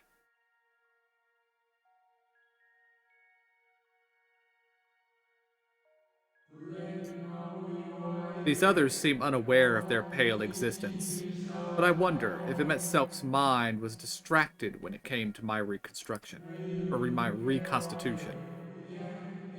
A stray thought would have been enough. Hythlodaeus will realize the truth, for example. We were close friends once, you see.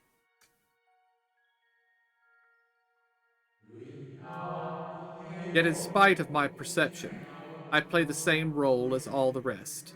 A bit part, meant to bring color and noise to this well-crafted stage. Too much scrutiny, and we shall burst like fragile bubbles we are. Thus I tell you again, my presence is not to concern you. I wish only to share your company whilst we wait.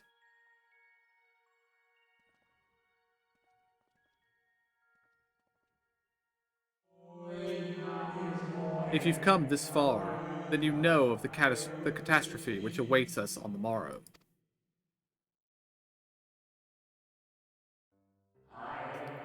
The final days. What began as isolated incidents soon swelled into a world-spanning threat. The Convocation of 14, well, it was 13 at the time, endeavored to create a will for our star. They would repair the fundamental laws of order and halt the spread of destruction. But creation on such a scale required an immense source of power.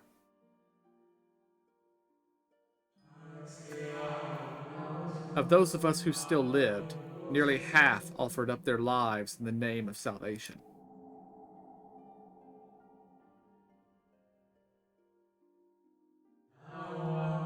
And from their sacrifice, Zodiark was born. Just as we had hoped, he reached forth and halted the march of oblivion. Yet oh, how the star had suffered. So many species lost. The land was blighted, the waters poisoned, and even the wind had ceased to blow. Once more did our people give of themselves to Zodiark. Another half of our race sacrificed to cleanse the world, to ensure that the trees and grasses and myriad tiny lives would sprout and grow and flourish. The cycle of life had begun anew, and we reconsidered the means by which we might protect it. The convocation decided thus. We would nurture our world until it was bursting with vitality. Then, when the time was right, we would offer some portion of its living energy to Zodiark. In return, he would restore us those brethren whose souls had fed his strength, and together we would resume our role as stewards. There were, however, those who disagreed with this plan. They argued that enough had been sacrificed to Zodiark, that this new world should belong to the lives newly born. These dissidents surrendered their life energies in the creation of Hydaelyn, an incarnation of their opposing belief, and for the first time in history, our people stood divided. Know you then how this conflict ended?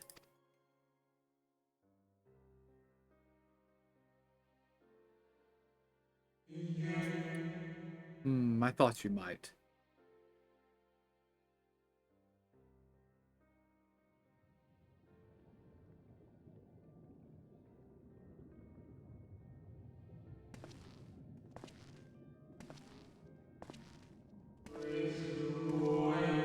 Emmett Selk has ever been a champion for the will of Zodiark.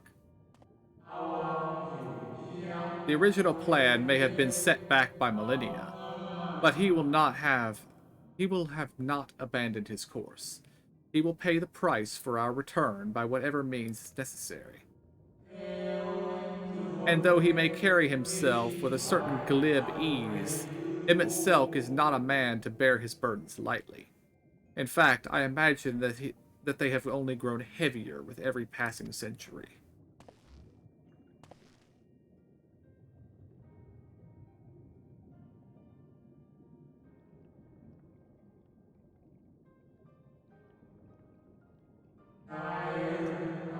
It is truly a terrible weight he has chosen to carry.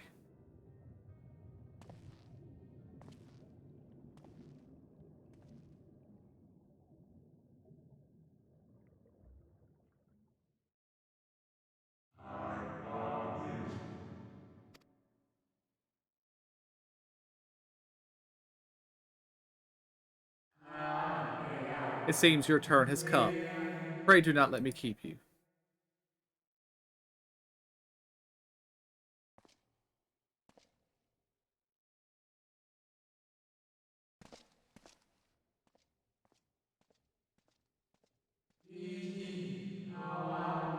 Ah, there was one last thing.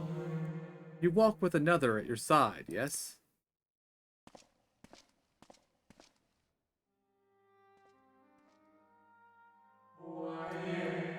Nay, I see no definite form. Just the faintest suggestion of a second soul. I doubt it visible to anyone but me. Otherwise, I assume only you can see and hear this ethereal companion.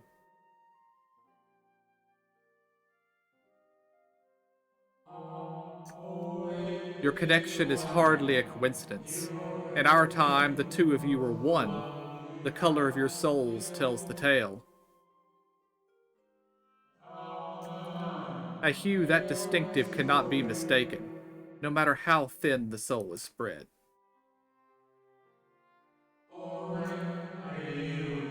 This is just the kind of fate I might expect for one such as he. Surely Emmett Selk has recognized the hint of him in you.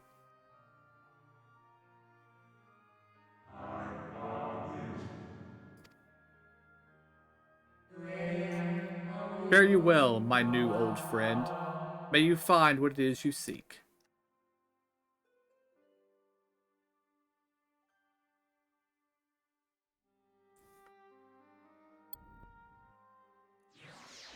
He said the her in you for me and probably for Zora too. Probably. He said the little one in you. For kidding, gosh. Your visitor's writ, as requested. When you wish to gain admittance to the capital, simply present the document to the attendant within.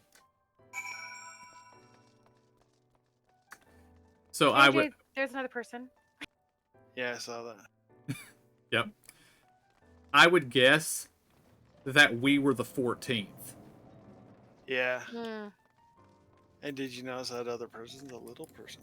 I did. Ah, your people. We little people.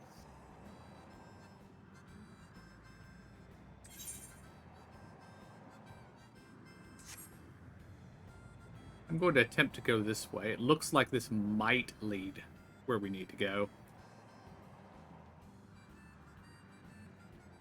Let's go exploring. That's right.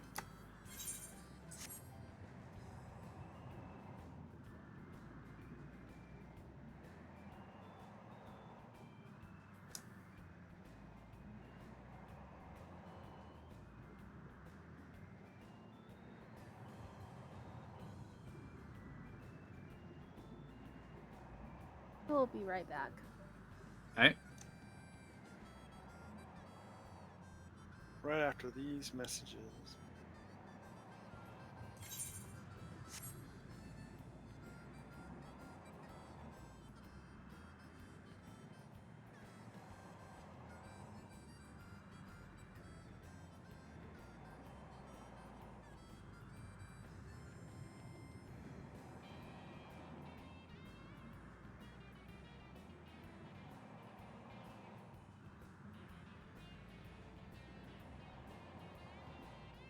Yeah, so far of the, I guess, primary antagonists, Emmett Selk has been one of my favorites so far. He has just a lot of personality. And I believe I will AFK too for a minute. I'll be right back. Same.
I'm back. Welcome back.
I'm back. Welcome back.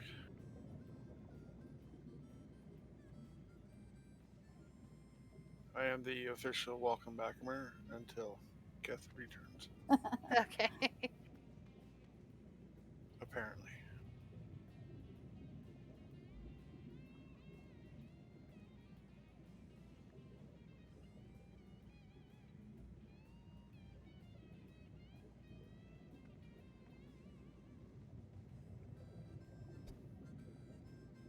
Alright, I'm back.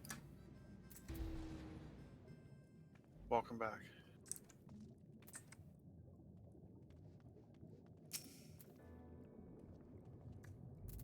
Finally, you were gone so long I was on the verge of mounting a rescue party. How fared you in the bureaucratic ventures?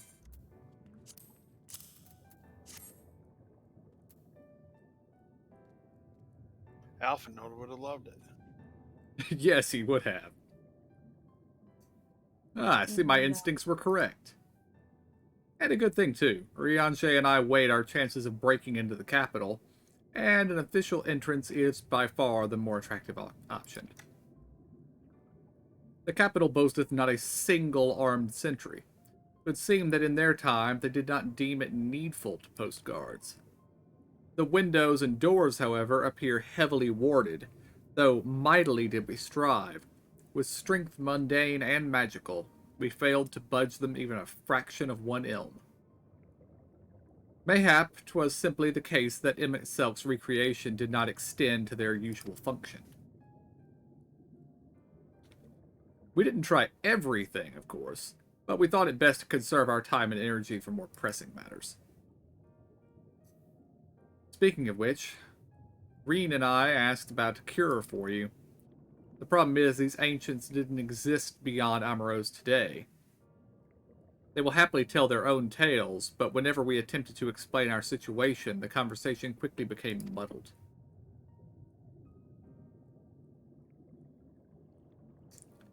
What of you? Was aught worthy of interest said during your efforts to obtain the writ?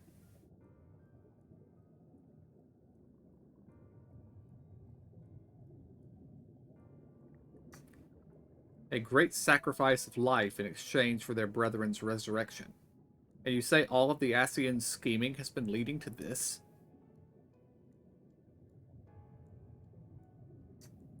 All this time. But if they still mean to enact this plan, then things won't end with the rejoining. Aye, I thought we knew their intentions in full. Restore the world to its former glory, and in turn empower Zodiark to reclaim his throne as the will of the star. Yet that was merely a step along the way. I hesitate to put it into words, but we have to assume that following the final rejoining, the Ascians mean to draw on the lives of the Source to make their sacrifice to Zodiark. That does seem the most likely scenario. Mayhap those who ally with the Ascians will be spared that fate.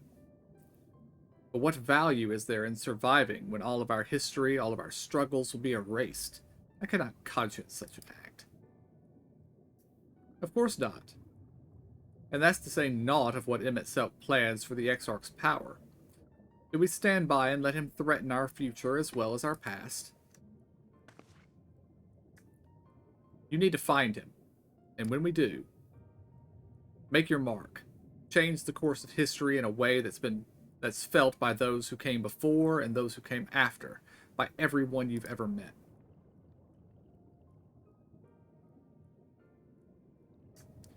Change things so that even my other self, dying somewhere in that future calamity, will smile and say, I knew you would win.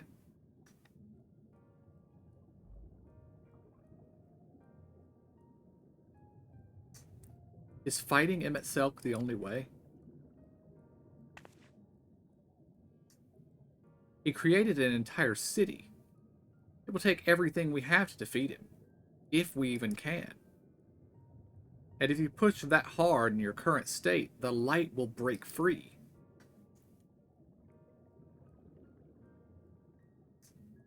The decision to press on lies with you, just as it lies with each and every one of us.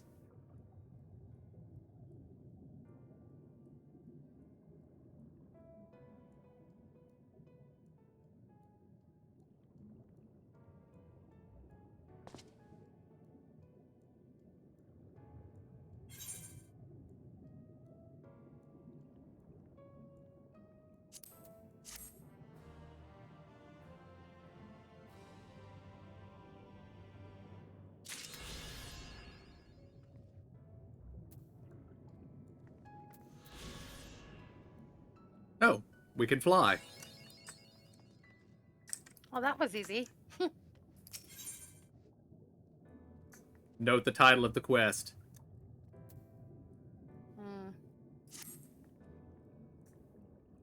Do you remember that talk we had atop the tower in Mordsuk?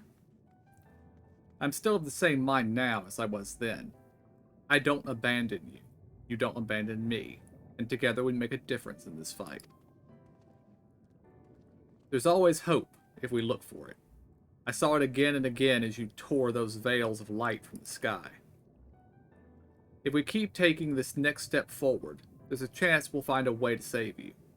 So no matter how long it takes or how much it hurts, you can count on me to keep on walking.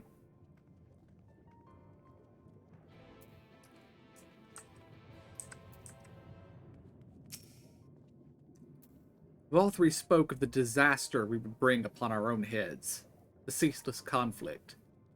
Imagine how he would sneer to see what's become of the first, not to mention your perilous predicament. And yet, who can deny the fire of your deeds have ignited in people's hearts? You achieved what my logic and ideals never could, uniting disparate peoples under the banner of hope and common purpose. Without you, that giant Talos would never have raised its head. I have borne witness to many such miracles at your side, and would do so again. This is but another obstacle in the road. So come, let us travel it. Drag me through wonder and danger as you are wont to do, and I shall endeavor not to slow you down. We're getting the traditional JRPG final pep talk from the party members. Mm-hmm. As well thou knowest, if we are to usher Emmett Silk unto his rest, we must needs bind his Asian soul, and then shatter it with overwhelming force. The former task requireth Arasight, and such have I prepared, upon the Exarch's asking, no less, though 'twas ever mine intent to provide said boon. The future whence our noble friend doth hail is a world fallen to Asian artifice, and he would not see much such grim history repeated. In a sense, Emmett Selk's destruction will be the culmination of the Exarch's efforts, a reward for all he hath endured these many years. Yet, even as thou stridest into the jaws of peril, forget not but that this his fondest wish, and that of many others besides, is to see thee survive unto the morrow. It is in pursuit of that happiest of outcomes that I do pledge to remain at thy side.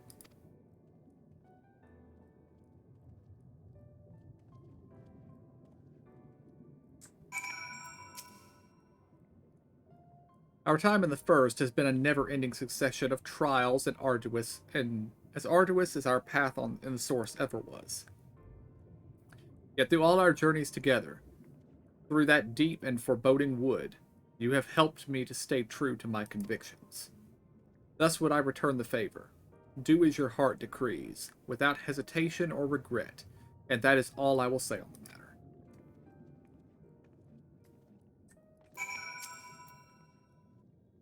Well, this has put everyone in a solemn mood, hasn't it? Honestly, we're not even sure this will be the end of it. But I suppose we should speak our minds when we have the opportunity. You taught me that in Amarang. So forgive me this moment of sentiment. By dragging me into this sorry mess, you've given me a chance to think and act as I should have, for Reen's sake. Words cannot express how much this has changed my life, or how grateful I am for your support. So I shall express my gratitude through action instead.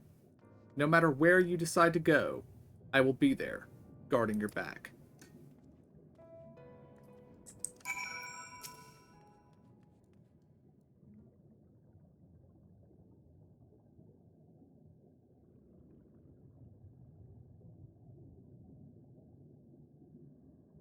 When Minfilia entrusted me with her power, she warned me that no matter how strong you become, you can still fall victim to despair. You can still feel powerless. And she was right. After you collapsed on Mount Gulg, my hands wouldn't stop shaking. If I made a mistake, if I failed to bind the light within you, I was terrified you would die. Even now, you could be moments from turning, and I wouldn't know how to save you. You, Thangrid, the others, you've all been there when I needed help. Minfilia surrendered her life to me, her legacy. I should be ready to do the same for you, and I want to, but I'm not good enough. You told me to follow your example, and I've tried. I've really tried.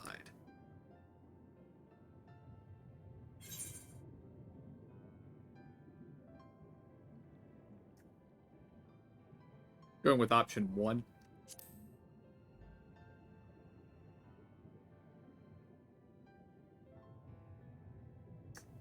I shouldn't?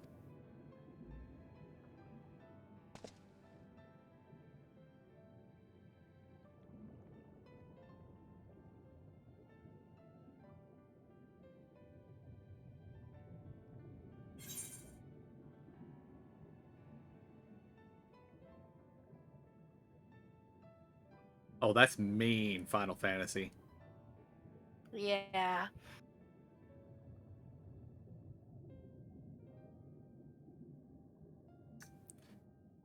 I'm gonna do the quote.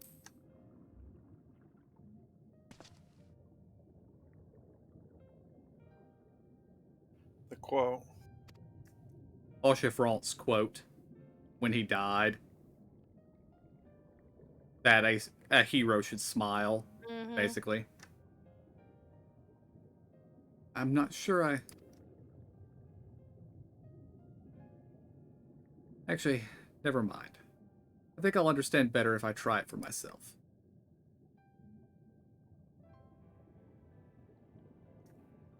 No, nothing will come of brooding here in self-pity. I've made my decision. I'm going with you.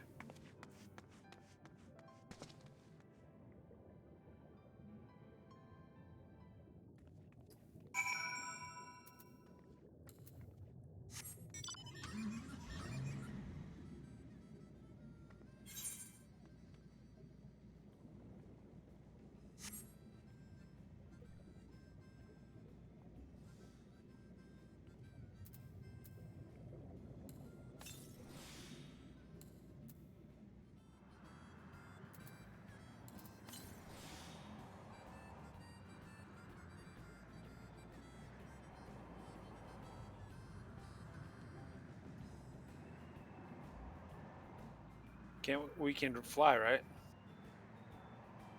Or not Well, really? we could, but we're already here. Ah. It's atmospheric to drive. There you go. Welcome to the capital. All visitors must present an official writ of permission before admittance will be granted. Your documents appear to be in order. You may proceed into the capital, but any guests you may choose to bring with you must remain in your vicinity at all times.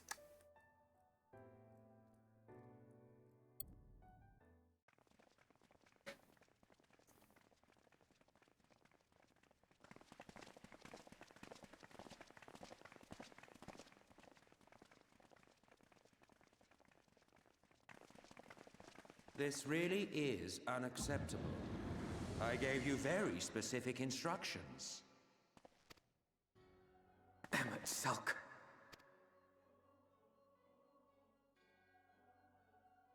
My invitation was for an abomination, ripe with the power to bring about the world's annihilation.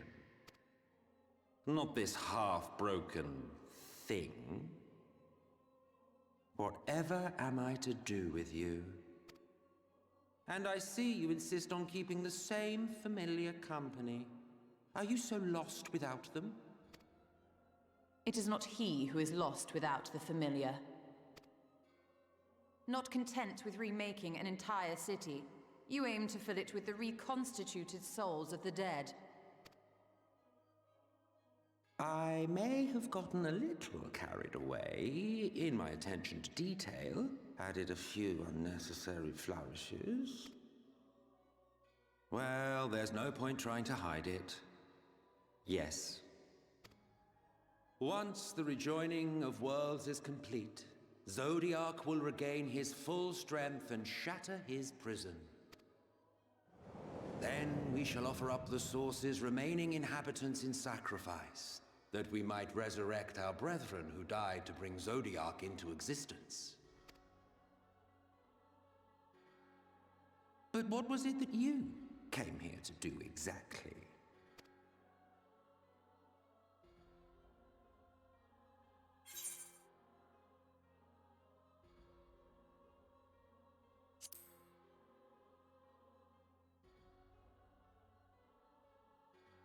Well, you can't have him. The wisdom that man guards may open up new worlds of possibilities. He has unlocked the secrets of travel across the rift, and through time as well, it would seem. Quite an accomplishment for one of his incomplete nature. I must explore the limits of his capabilities and harness that power for the Ardor.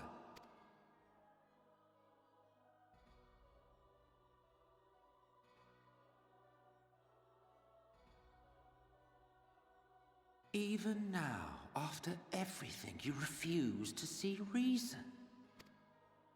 You think it unfair that you are subject to suffering? That your lives will be sacrificed for the Ancients?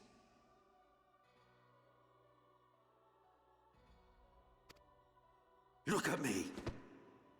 I have lived 1,000 of your lives. I have broken bread with you. Fought with you, grown ill, grown old, sired children, and yes, welcomed death's sweet embrace. For eons have I measured your worth and found you wanting. Too weak and feeble-minded to serve as stewards of any star.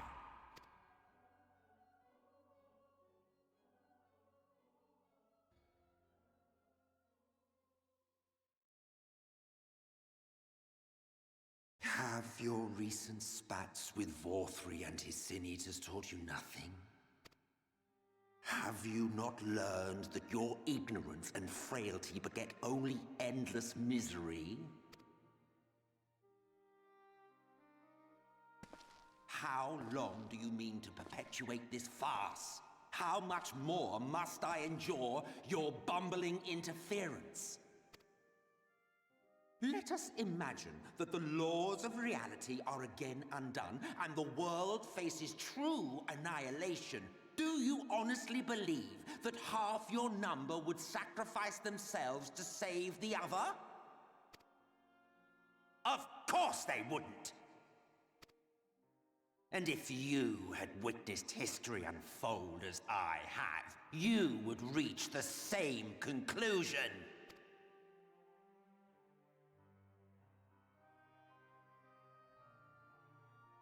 You cannot be entrusted with our legacy. I will bring back our brethren, our friends, our loved ones. The world belongs to us and us alone.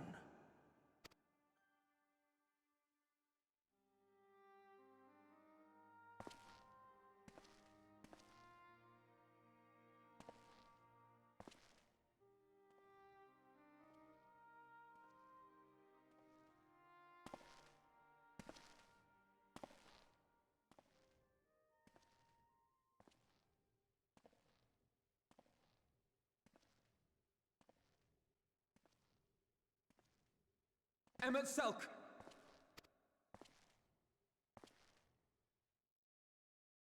We understand, truly, but it makes no difference. The ones you love are in the past, while ours are here in the present. One day, we too will be ashes and dust, but not today. Our time is not yet finished.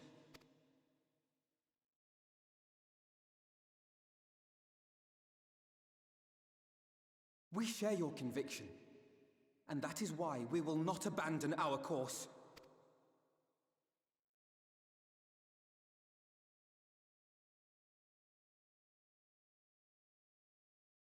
You think us the same?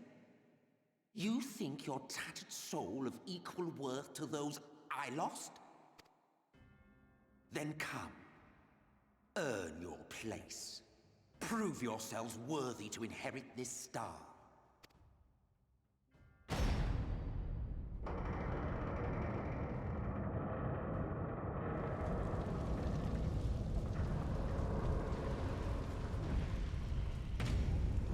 Behold the coming oblivion. 'Twas the end of our era and the beginning of our great work. A fitting backdrop for your final judgment.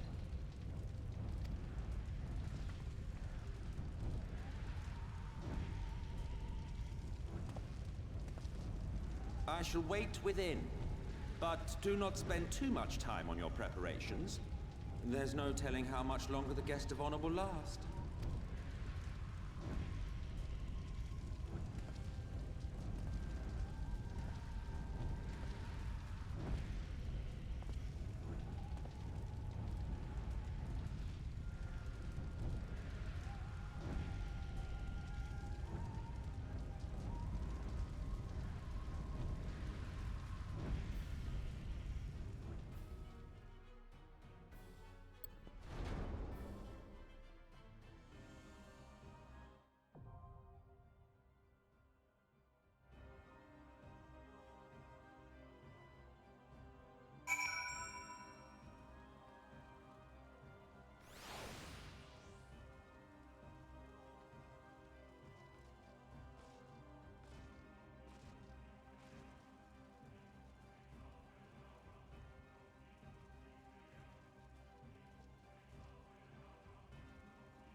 Okay, I want you, you, and you, and you, and you. And we'll take that one too. Seriously, how come we can't just get our other 5 or 4 guys with these guys? Well, this is a 4-man. Oh, I don't want to leave you guys. Stay out here and wait.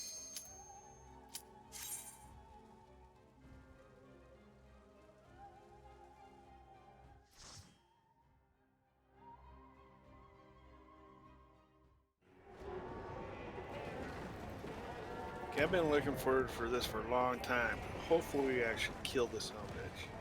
But I doubt it.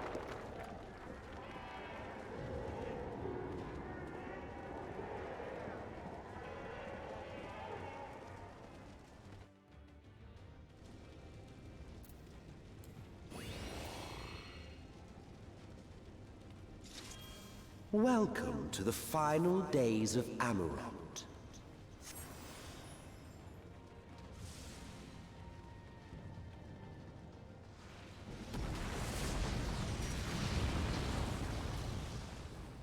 The fabric of our star began to fray, and the unchecked energies of creation begat malformed beasts.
Target the detonator.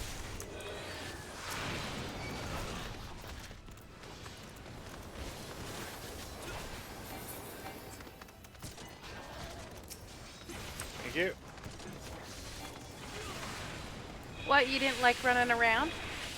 I kept shooting at it, but it wasn't really killing it. I mean, it was, but not like a lot.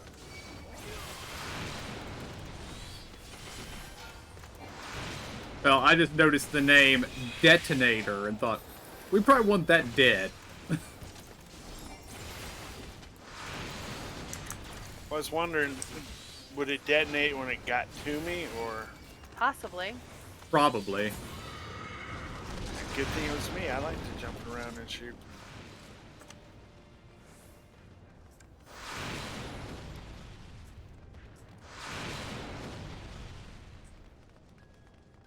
Okay, this is kind of cool looking still.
Just as prayer gives rise to primals, our dread made manifest our deepest fears.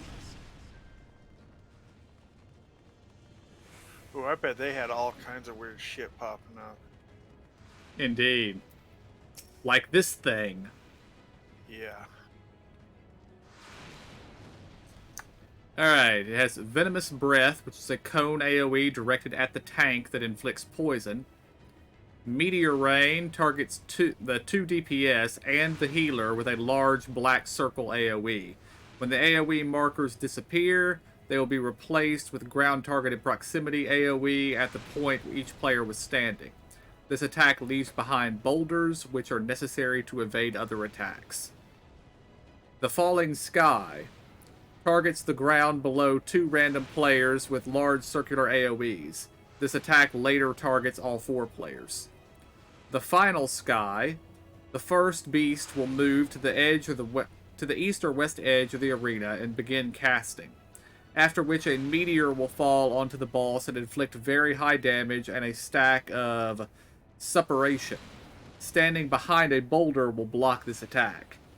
After the attack, a building will begin to collapse, falling into the arena, leaving only a narrow line on the opposite side of the arena from the boss. Getting crushed by the collapsing building deals extremely high damage. And Earthquake, point-blank circle AoE around the boss. And that is it.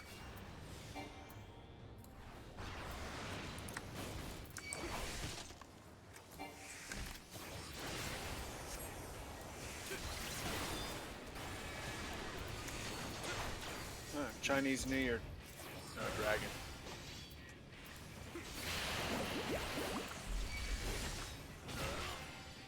Okay, not really.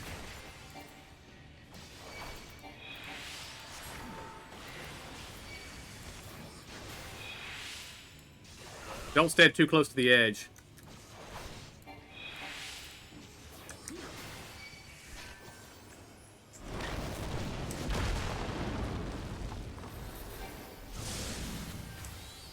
Get behind a boulder. That's why.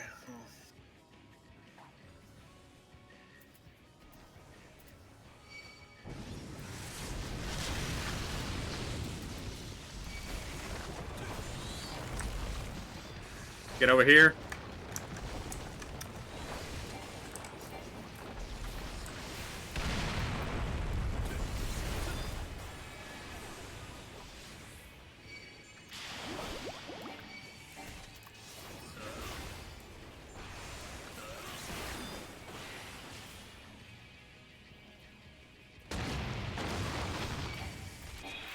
I just noticed that it has more faces and mouths on its sides. Yeah, all the way down the side of the butt right here.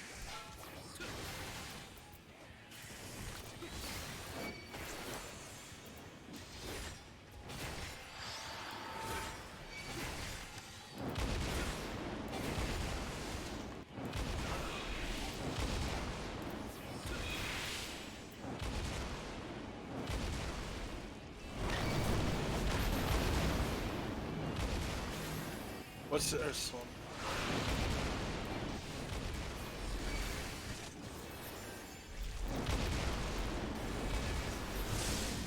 Get behind a boulder.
Behind a boulder.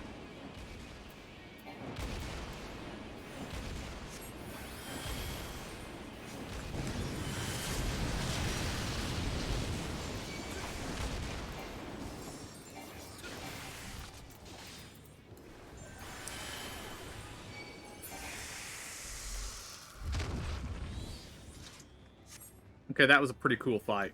I liked it.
One of them's chasing Emo. Bring it down. I got targeted.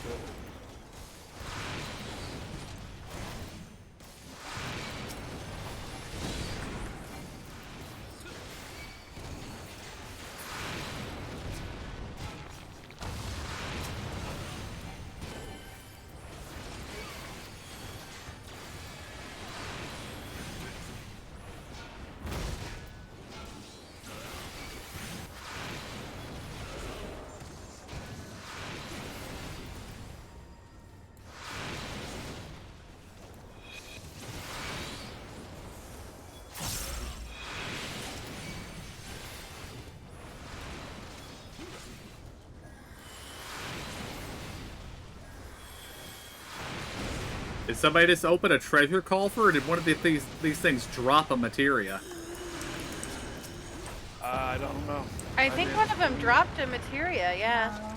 Oh, rats. The land. Yeah, I didn't open anything. The cities burned. The waters ran red with blood.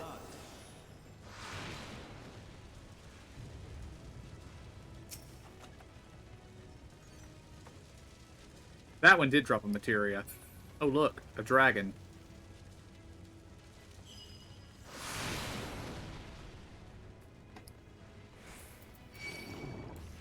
Or something mildly dragon-like.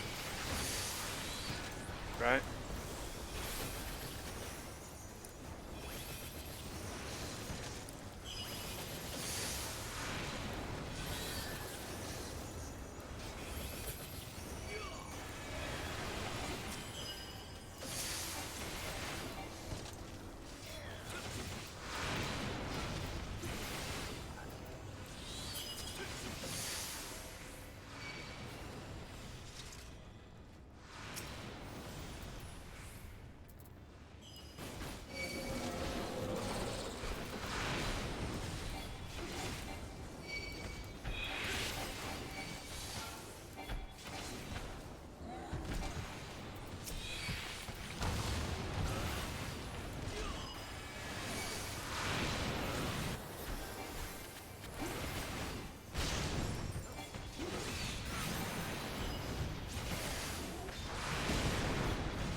Well, that's a thing.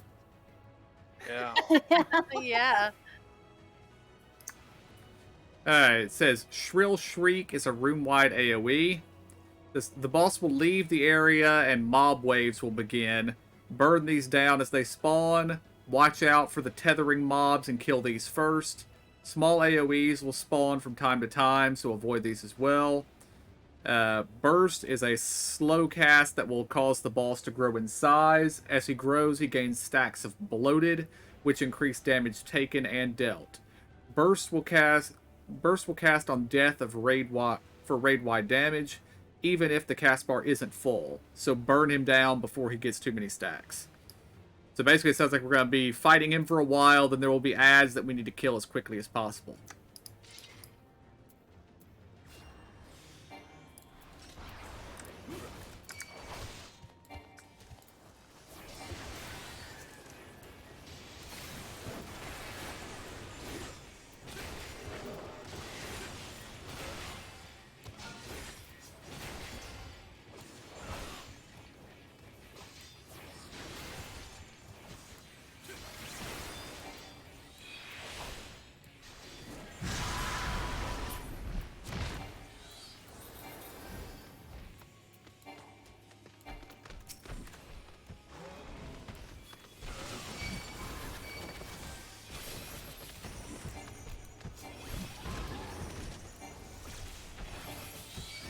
And kill the detonators first.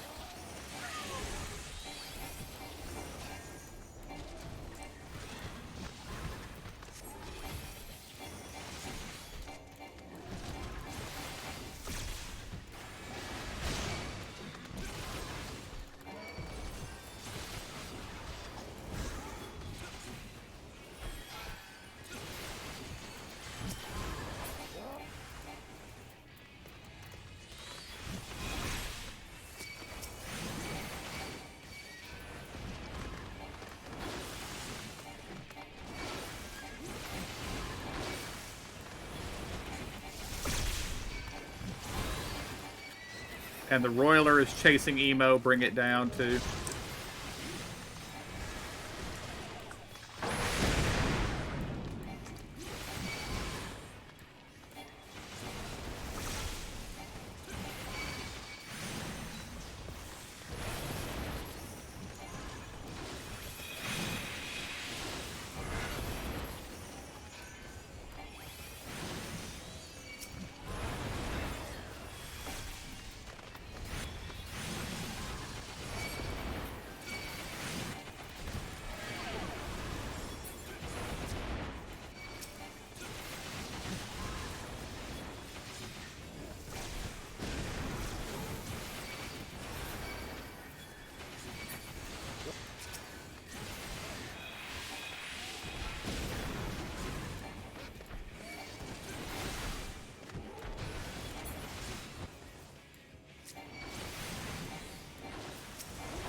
Yet this was far from the worst of it. Come, and I will show you.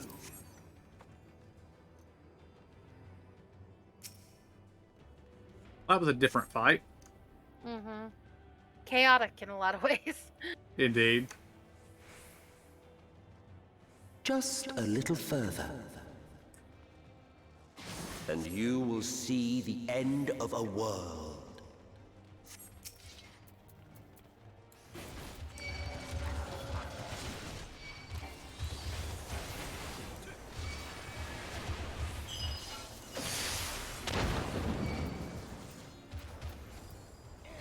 Oh, the creepy dragon thing is here with us now.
The star was fading.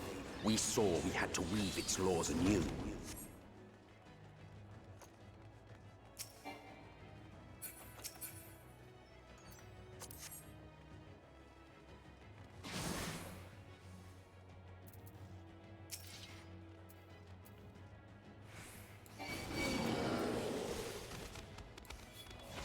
Sorry, I did that too.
But between us and our goal loomed a final misbegotten fiend.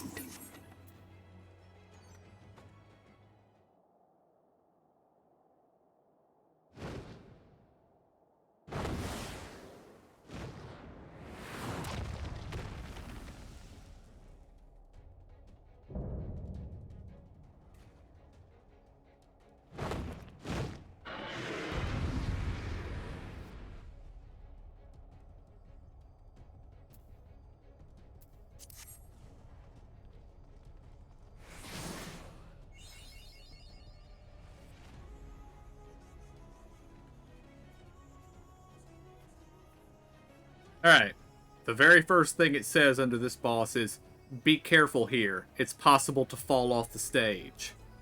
Additionally, the entirety of the arena behind Therion is covered in a fire puddle that deals damage over time. So don't try to stand behind him. Shadow Wreck is a room-wide AoE. Apocalypsis is a lingering line attack that takes up the entirety of the platform, with only small outcrops on each edge of the arena as safe areas. Each cast of Apocalypsis causes one of these outcroppings to crack and grow pink, signifying that the next cast of Apocalypsis will cause it to collapse, dropping any players standing on it off the arena to their deaths. Therion Charge is a proximity damage marker, and the boss will leap forward, removing some of the area available. Then there's Deathly Ray, which comes from the masks. This faces appear on the left and right side and cast lingering line AoEs directed across. The masks on one side fire first, followed by the opposite side. There is no warning as to which side will fire first, so the healer must keep everyone's HP high enough to potentially survive the first hit. And then Deathly Ray Therian, a lingering line directed at a random player. Additionally, 2 players will have ground-targeted AoEs before them. So basically, we just need to keep an eye out for Apocalypsis, which will tell us we need to run and stand on one of these little ledges here. But don't stand on the pink one. Zora, no pink. Pink is Pink bad. bad.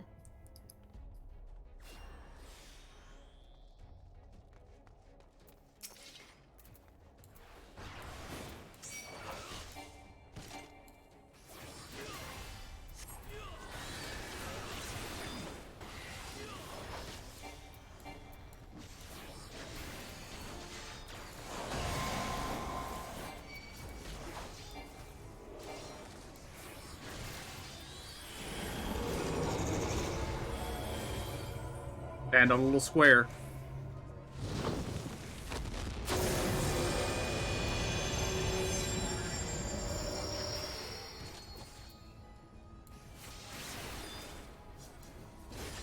He's about to leap across, I think.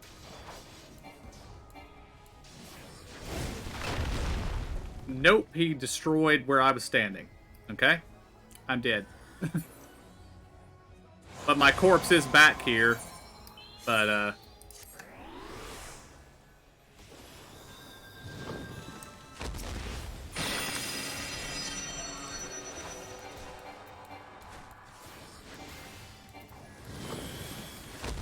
Whatever that was. those are the beams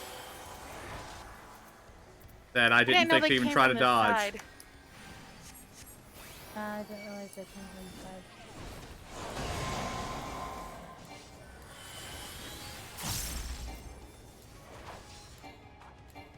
This is probably coming from him.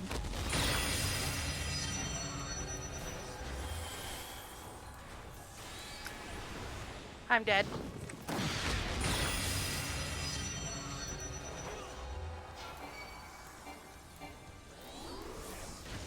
Did you get it?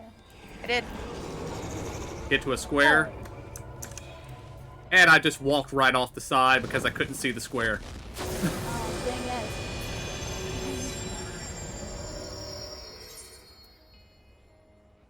His body's right there. Gotta be careful. Yeah, he's about to break the next area up, so be careful. Thank you.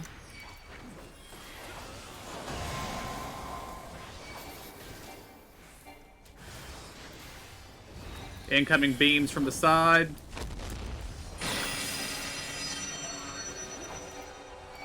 And then move into an area where they fired before.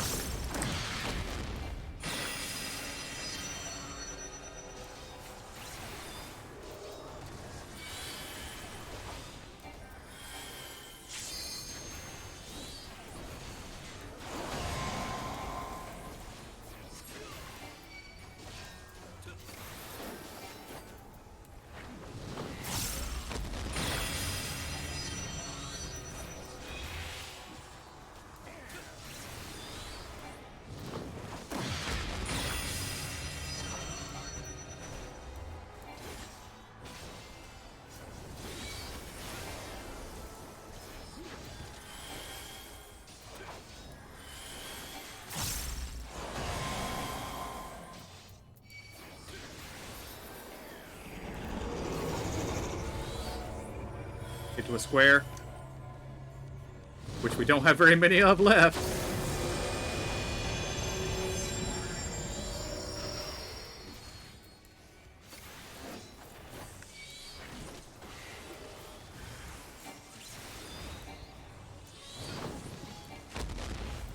Limit break him as soon as you can, KJ.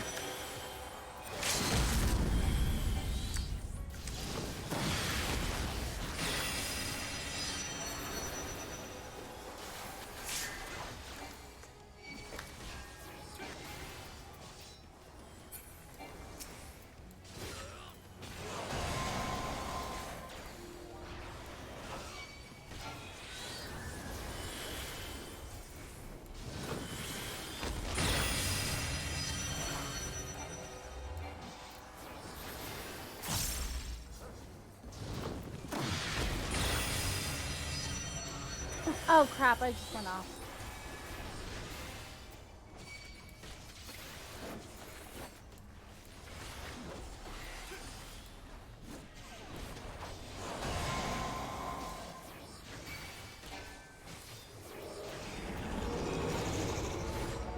Get to a square.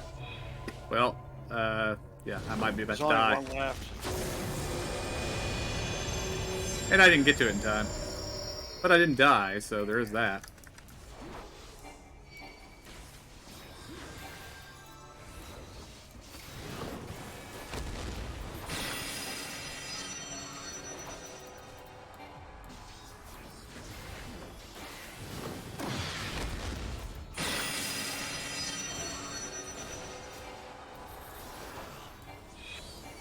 I was out of the way.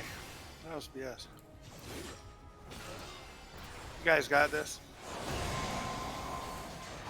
I'm dead.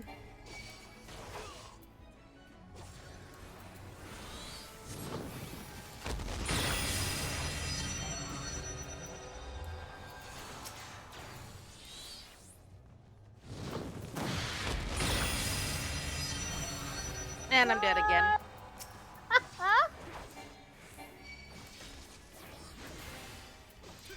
I don't have. Oh my god. That's okay. It's okay.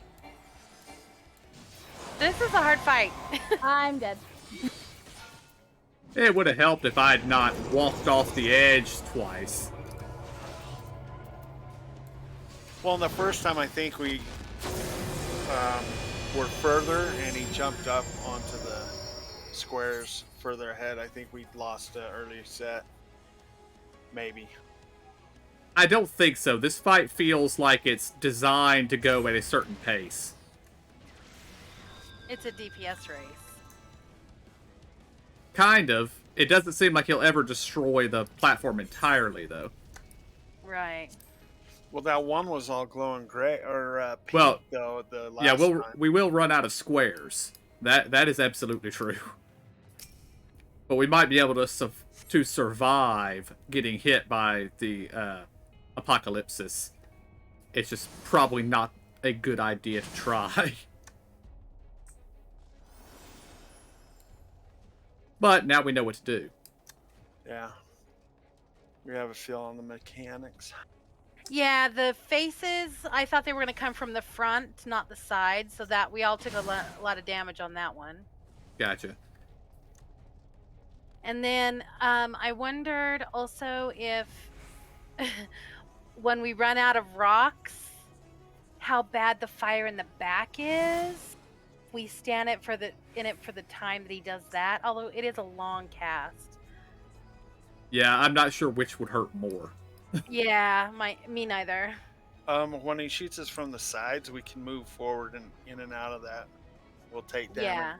Yeah. Just don't walk into it. My chat says the fire is bad. Oh, okay. No fire. Give me fire!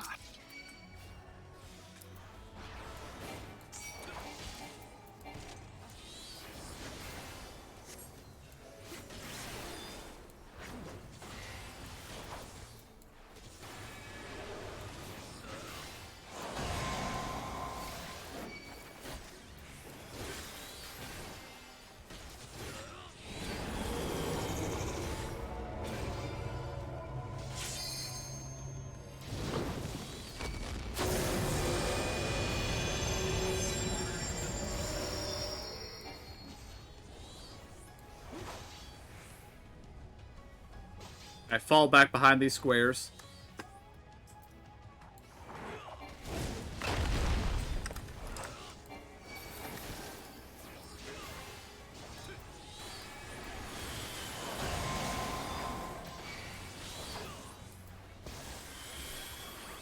Here come the beams.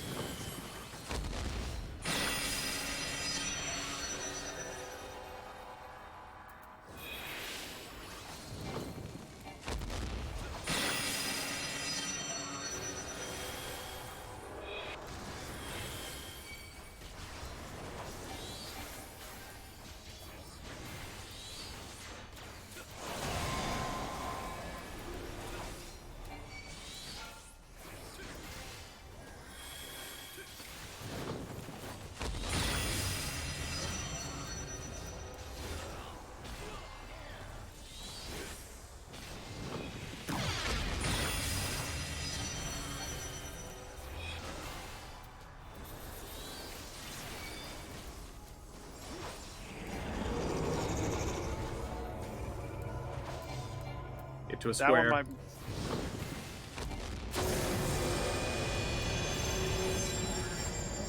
Oh, so he'll knock ones out in front of him. Got it.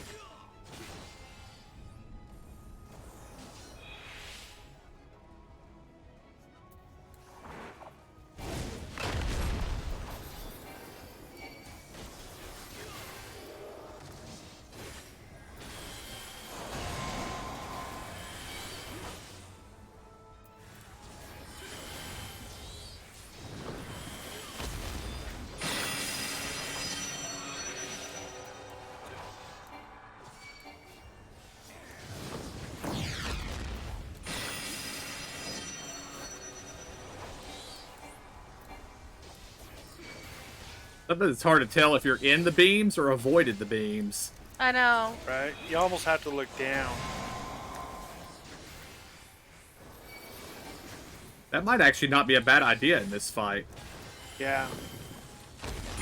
That's what I ended up. Ooh. That's what I ended up doing. Except when he does that. Yeah. But even still, you can see where it's at, though, when he does that. Left or right, which is closer. Yeah, limit break him whenever you can, KJ.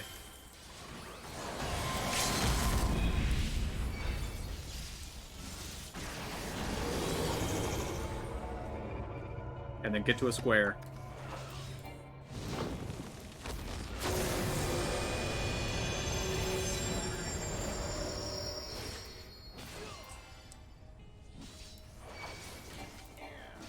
Okay, the square over here by me is still up.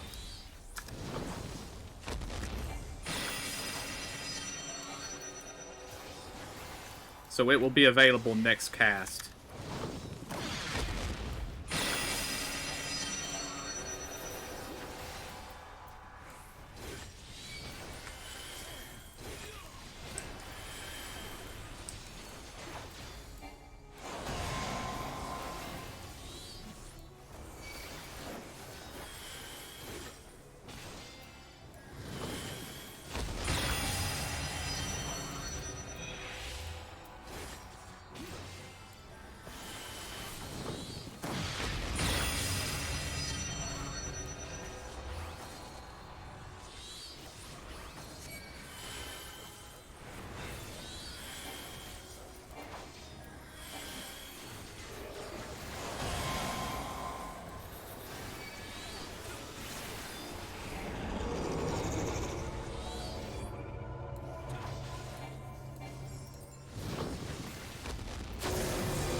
Woo! Woo! Nice.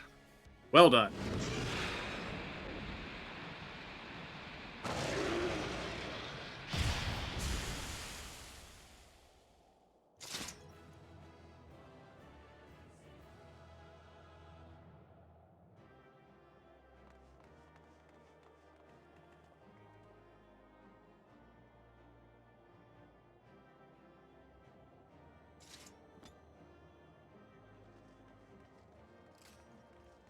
The square is still glowing. Get off the square, get off the square. Alright.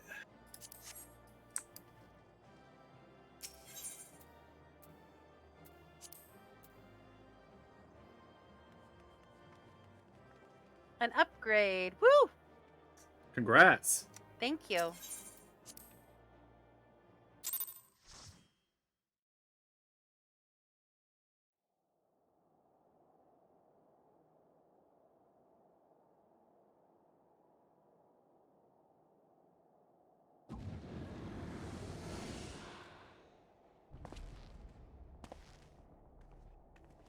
Well, well, you prevailed.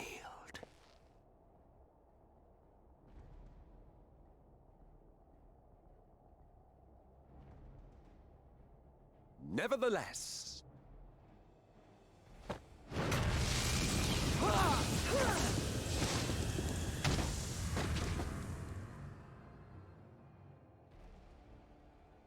Your performance was underwhelming, and I remain unconvinced of your worthiness. Oh, you tower over your misbegotten ilk, no doubt. But should I bring my full strength to bear, well, you would be as leaves in the wind.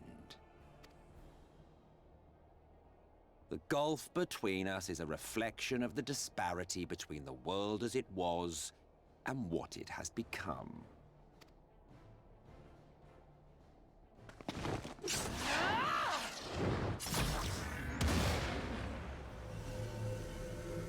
Nice try, Alize. Our worlds may not live up to your lofty standards, but they are our worlds, our homes, full of life and That was a love nice try. and hope. And we won't stand by and let you destroy them!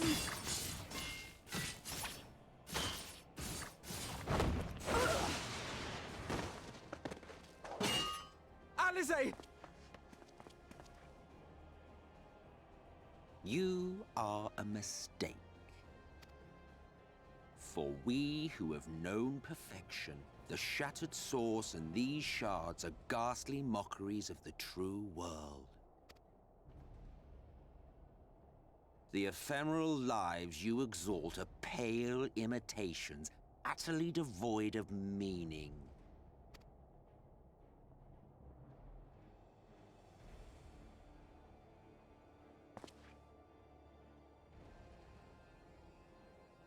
Belittle us all you like, but we will rise again and again, and give the lie to your insults through word and deed.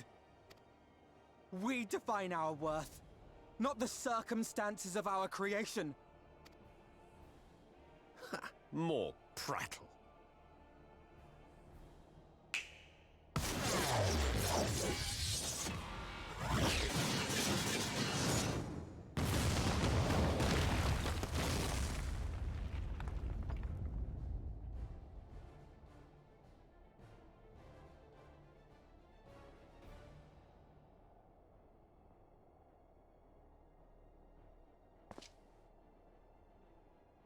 Fool, who are you? No one, nothing. Once I have reclaimed my heritage, my first act will be to expunge your stain from history's weave. My world will have no need for heroes.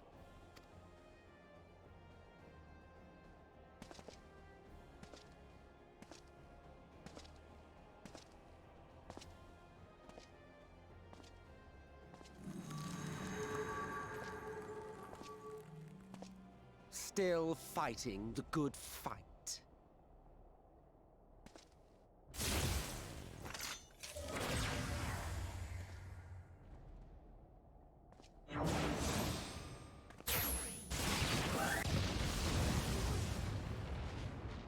It is true that all we hold dear is fated to fade away, but that is no reason for us to forsake it. To take what steps we may, and thus mark the road for those who would follow. To strive for the best of all futures. Be this not also thy purpose?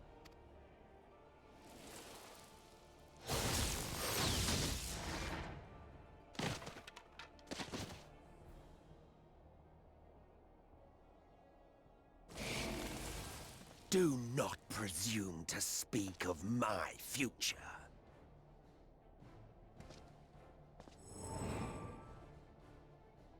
And you? Why waste your final moments in futile defiance? Weary wanderer, you've no fight left to fight, no life left to live.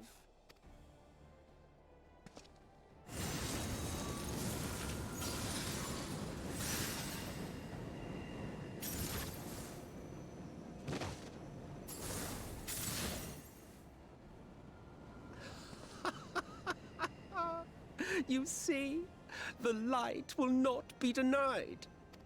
Surrender to your fate, and let the transformation take you. Rise up in madness and fury. Devour the vermin infesting the land which is rightfully ours.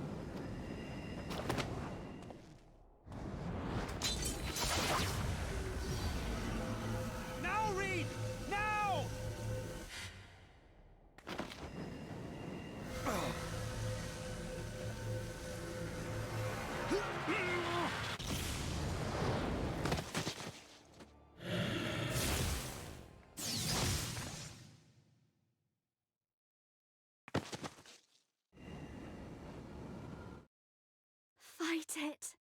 You have to hold on.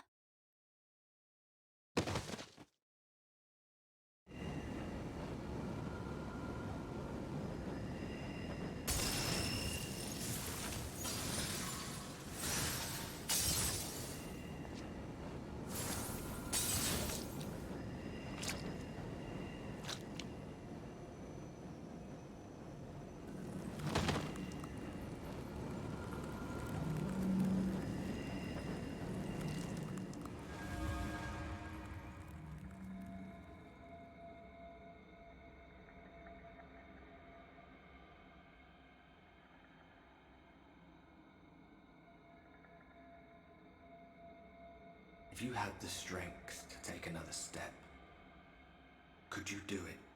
Could you save our worlds?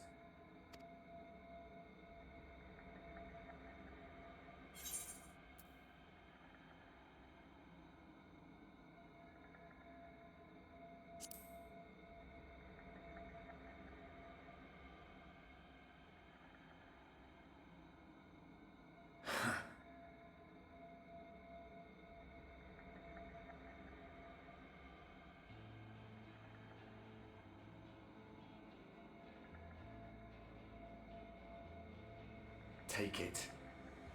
We fight as one.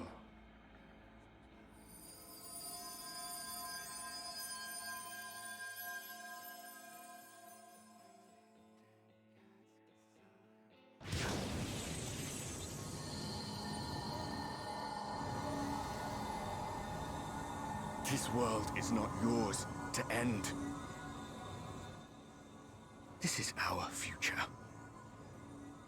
Our story.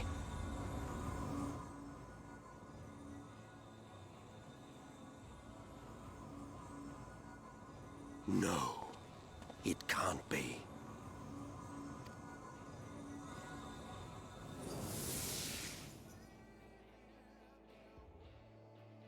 Ah, that trick of the light. You are a broken husk, nothing more.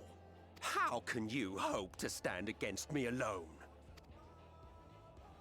We stand together!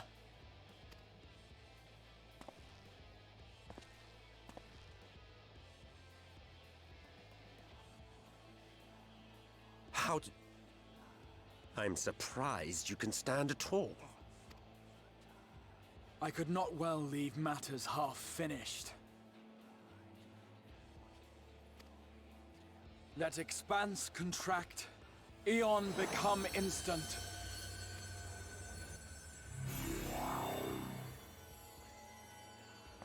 Champions from beyond the rift, heed my call!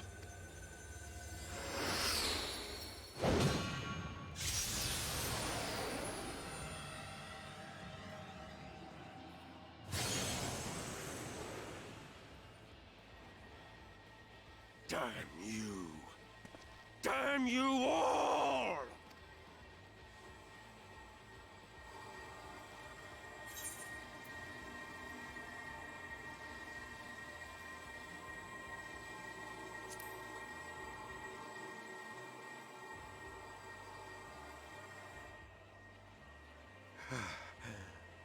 Very well. Let us proceed to your final judgment. The victor shall write the tale, and the vanquished become its villain. But come, let us cast aside titles and pretense, and reveal our true faces to one another.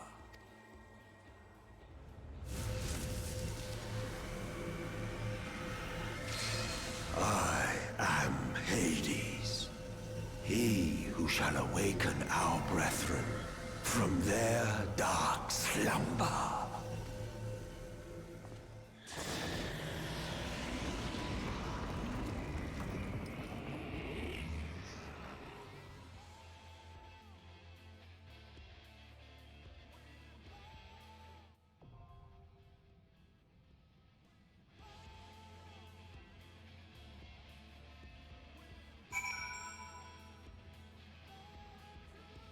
Okay.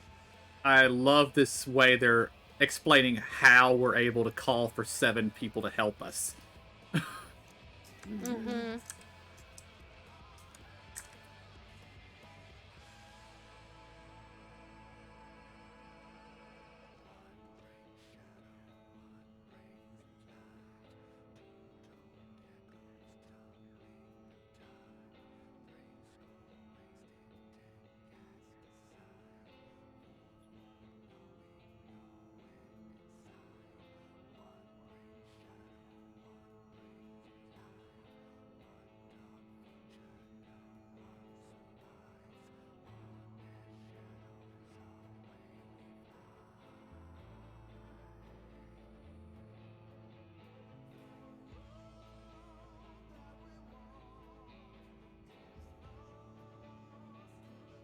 Alright.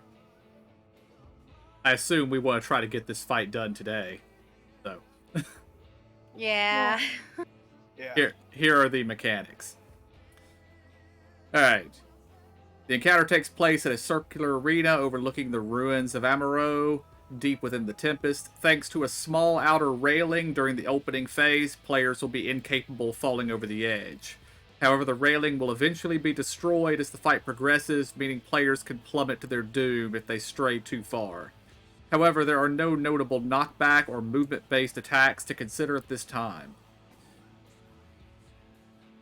So, in other words, the only way you're falling over the edge is if you do it yourself. Alright, in Phase 1, there's Ravenous Assault. He will slash away at his primary target with a vicious tank buster. Bad Faith creates a large wall through the center of the arena and reaches from one end of the platform to the other, with each half of the wall having spikes protruding out in the different directions. After a brief delay, the spikes will shoot across the platform in the direction they are pointing, one half firing north and one half firing south. To avoid being blasted, players should position themselves behind either side so that the spikes on that side are not pointing in their direction. Double, a buff that causes his next Dark Eruption or Shadow Spread to be double cast. Dark Eruption targets 5 random players with purple AoE markers, which will eventually explode, forcing them to spread apart to avoid overlap. Simultaneously, AoE circle telegraphs will also be dropped under the marked player's feet, forcing them to move out of the way. Bear in mind that Dark Expulsion can be doubled, causing marked players to spawn a second circle beneath their feet after the first one they dropped has exploded. And Shadow Spread causes Hades to emit AoE cones in multiple directions, indicated by telegraphs on the floor. Simply dodge the highlighted areas to avoid taking damage. However, if Shadow Spread is doubled, Hades will follow up the initial attack by emitting cones in the previously undetonated areas, forcing all players to sidestep. Then there is Broken Faith, causes a random pattern of etheric glowing blue circles to slowly transcend from the sky into the arena. Once a circle touches the ground, it will detonate, searing anyone caught in their wake with a moderate damage, and also apply a stackable debuff. Keep in mind that the explosions are wider than the circles themselves. For reference, players can check the circle patterns on the floor to see how big the detonation would actually be. To simply avoid the first few circles until they detonate. Then move into a previously detonated area, away from the upcoming circle explosions. From here on, he will begin to cycle through the previously utilized abilities, possibly with overlap combinations, until his health has been reduced to 10%. Once sufficiently damaged, he will become untargetable and the add phase will begin. 5 waves of ancient adds will be summoned into the arena. Simultaneously, a Fervor of the Ancients duty gauge will slowly begin to fill up, indicating him growing in power. If the adds are not defeated before Fervor of the Ancients reaches 100%, the raid will be wiped. Throughout the add phase, players will also contend with multiple AoE markers at the same time as a stack mechanic. As such, AoE marked players should spread out to avoid the raid, whereas unmarked players should stack with the stacked marked victim to soak the damage.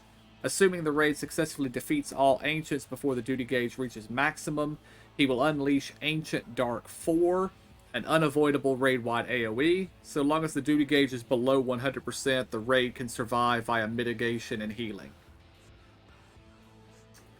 He will lament his flesh-bound form and morph into something far more threatening. By successfully reaching this point, a checkpoint is created, ensuring that any future wipes will reset the fight to the second phase rather than the very beginning. With now in his full form, the fight resumes with the arena shrouded in darkness and lacking the outer railing, meaning players can accidentally walk over the edge to their doom if not careful. Throughout the rest of the encounter, he will no longer be movable, remaining rooted in the north of the arena with a much larger non-directional hitbox. Whilst in this form, the target will be with the highest enmity, typically the tank, will be constantly peppered with ranged auto attacks in between all other mechanics, so beware. Then there's his abilities. There's Titan Maki, which is a frequently used raid-wide blast of darkness, keeping healers on their toes. Shadow Stream casts an untelegraphed attack that will blast through the center of the arena in a column shape, indicated by a large ball of dark energy swirling in front of his face whilst casting. If you notice the animation, simply move to the east or west side of the platform to avoid the upcoming blast. Dual Strike causes AoE circles markers on two players, forcing them to move away from the raid to avoid an unnecessary overlap. Echoes of the Lost causes him to noticeably lift one of his two arms and stretch it across the arena with an audible voice cue, such as "meddlesome pests." After a brief delay, he will use that arm to swipe across the arena, damaging and debuffing anyone who does not stand directly behind the outstretched arm. Players will have a small amount of time to identify the raised arm and run behind it as soon as possible. Pelegimon's Predation, an inverted version of Shadow Stream. He will visibly raise both his arms and prepare to smash the east and west sides of the arena, leaving only a column through the center, a straight line directly in front of him as the safe spot. Hellborn Yawp targets both tanks, two highest enmity targets, with Earthshaker markers, indicating that a cone AoE will be aimed from him in the direction of each marker. Marked players can bait the attack in various ways, such as both tanks moving to the far side so that the safe spot is created in the center, or stacking in the center so that the sides of the arena remain safe, etc. Captivity marks two random players with AoE circles. After a brief delay, both players and anyone overlapped by the circles will be forcibly sucked into the center of the arena and entrapped by an ethereal jail. While entrapped, players will be raised into the air and unable to move or act in any way, surrounded by a targetable glowing orb of darkness. All untrapped players will need to quickly destroy the jail to free their comrades. If this is not done before he casts Chorus of the Lost, all trapped players will be executed, regardless of their HP. And then there is Dual Strike number 2. Targets the majority of the raid with a combination of plain AoE circles and tethered AoE circles at the same time, to avoid simply spread far apart from one another so that the markers do not overlap their teammates. Doom causes 5 bright circles to appear within the arena. Simultaneously, the platform itself will visibly turn black, and all members of the raid will acquire an unavoidable Doom debuff. To cleanse the debuff, all circles will need to be occupied by at least one player. Once done, the raid will be cleansed of all Doom debuffs. Wall of the Lost inflicts a telegraphed knockback on the center of the arena after a brief delay. The knockback itself is relatively mild, though it is still enough to punt players into the void if they remain too close to the arena edge. At this point, he will begin to loop the above mechanics and increased overlap until he has been through about been brought to around 20% health. Then phase 3, once he has sufficiently been damaged, he will eventually chain all players via life in captivity, rendering them unable to move or act. After beseeching aid from his fallen brethren and calling upon the darkness once more, an active time maneuver will commence. Much like most of the other active time maneuvers, players will continuously press buttons to fill up a meter before a timer runs out. If successful, the player will break free of their chains in a blaze of overflowing light, and much to his chagrin, and basically that's what we gotta do. We just gotta click the button. Let's see. With the platform now shrouded in light, he will continuously cast Dark Devours, dealing tremendous AoE damage and causing the platform to slowly be consumed by darkness with each cast. If he is not defeated before the entire platform is shrouded in darkness, all participants will begin to suffer a continuous bleed debuff, and he himself will start a long cast Black Cauldron, causing a full raid wipe if the cast goes off. That was a very lot of stuff. Most of it amounts to stay out of the thing, though. So.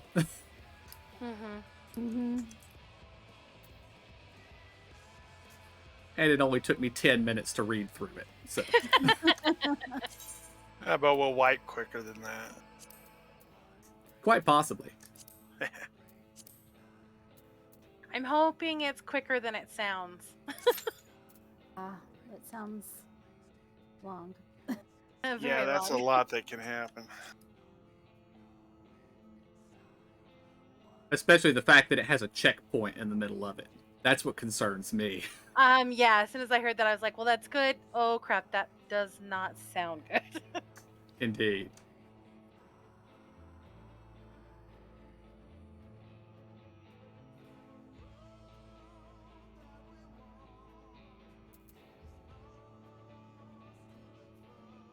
Or are we looking for people now still? Yep. Yeah. Is our buddy on?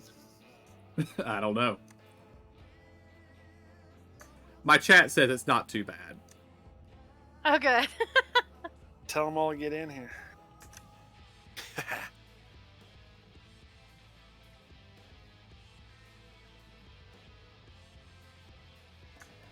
The only thing that concerns me is they specify there is actually mechanics that require 2 tanks on this fight, other than just keeping aggro from some ads. So I'm actually going to have to use my Iron Will during this fight.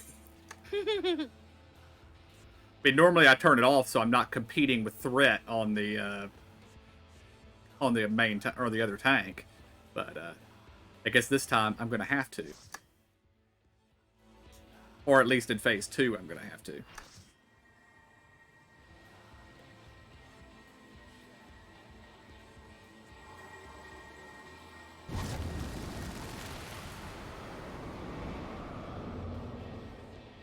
How about everything leading up to the fight? The music, it's all pretty cool.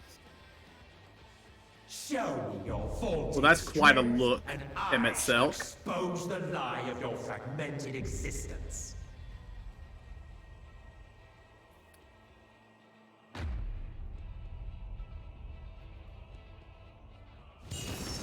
Well, and he's supposed to change looks at some point, so it's like, True.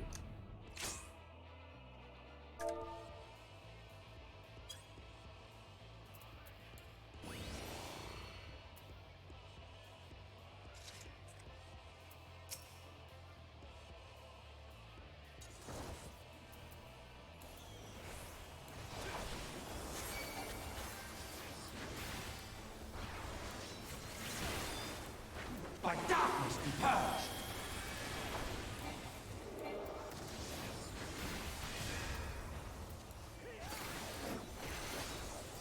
Darkness reigns. Where to? south. Yeah, you wanted to get behind the spikes. Flee, fools. And he has cast double, so this is going to be cast twice.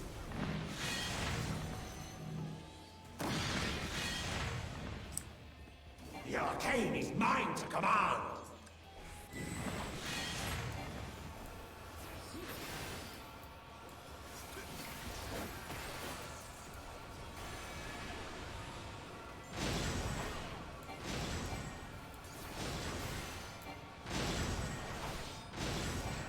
that's the thing they said. The circles are bigger than you think. Oh, I'm dead.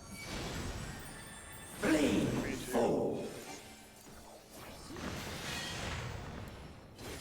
Scurry and scatter!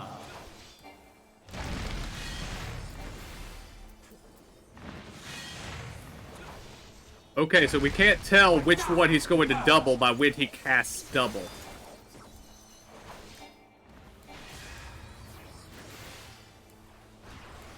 Hopefully I'm safe right there. I don't think we'll have to deal with that ability again.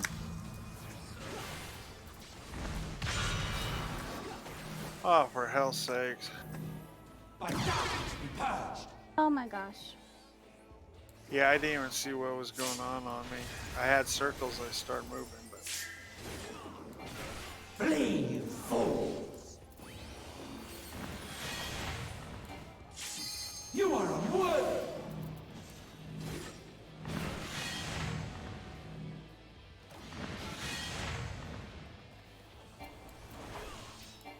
The arcane is mine to command! Okay, we do have to deal with it again.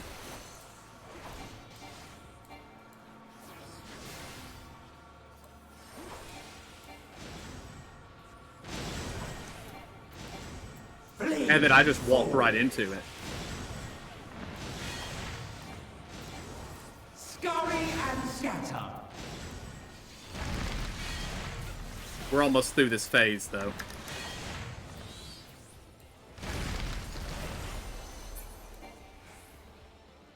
Ads time.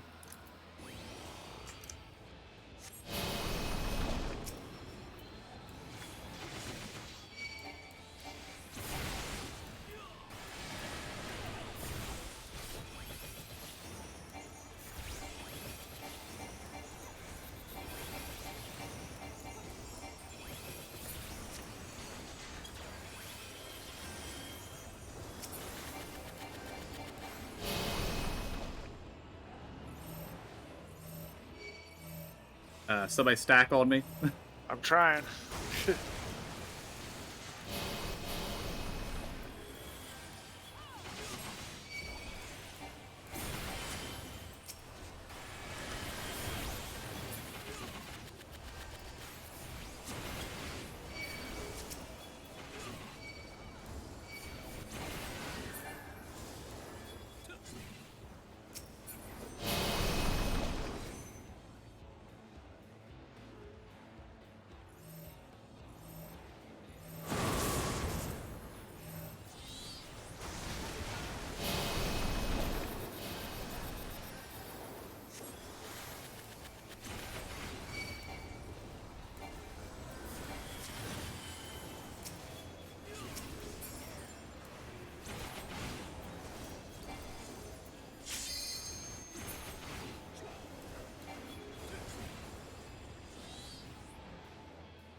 And now on to phase 2. I am stifled by this vessel of flesh! Where'd we go? We are stuck in place. And you want to avoid the edges. The edges are now gone, so be careful. Right. Or we're about to be stuck in place. The little mini map looks like it still shows how close you are to the edge, so that's good. Indeed. Zora, move away from the edge. Move toward the rest of us.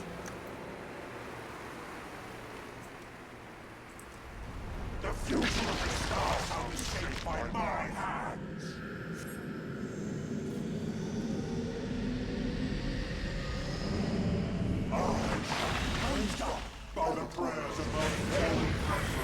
Alright, we get stuck in place at the end of phase 2, not the end of phase 1.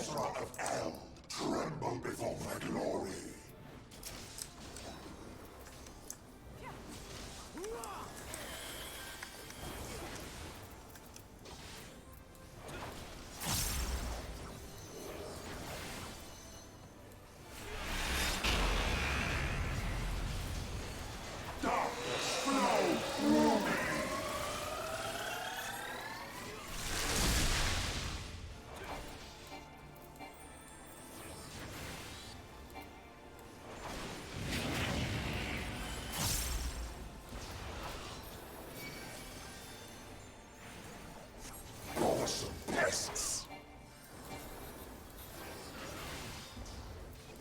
Get behind the arm, right?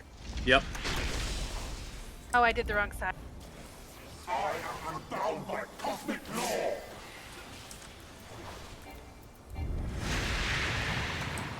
Oh, And the I'm center. dead. Dang it. Dead. I'll get you when I'm done.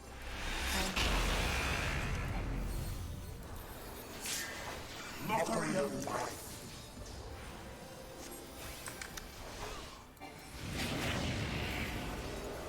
Awesome pests.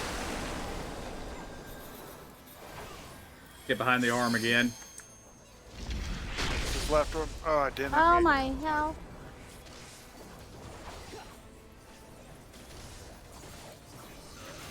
Somebody's about to get captive in the middle. I'm gonna be, I think. Break the orbs as quickly as you can.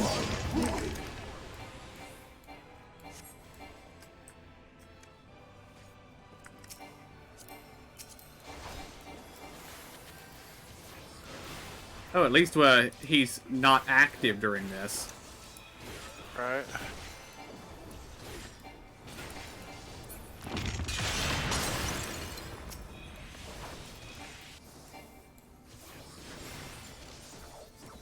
I've almost got enough that I can do it.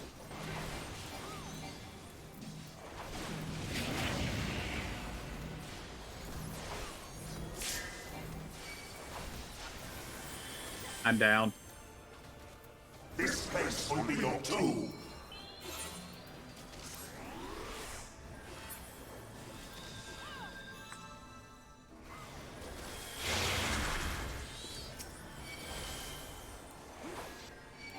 Oh my gosh. Dang it all. Somebody was hitting one of the things. Oh. I am unbound by cosmic law.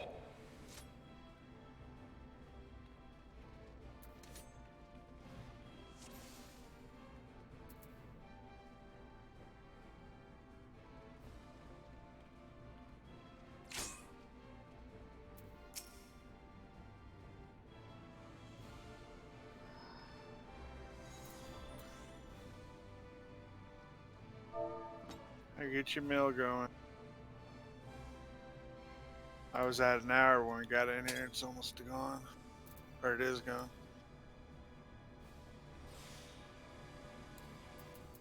Doom is the one for the empty arena thing, right? It's when the arena goes black, there's the circles. Somebody needs to stand in each circle. Okay, that's right, yeah.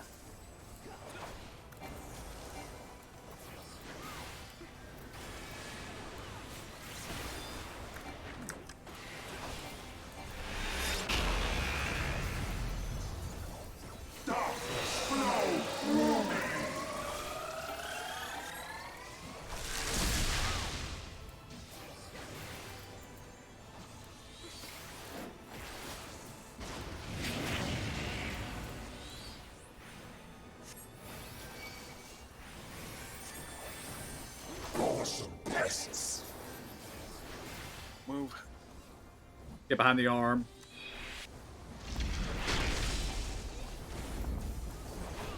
I am unbound by cosmic law. Get to the center.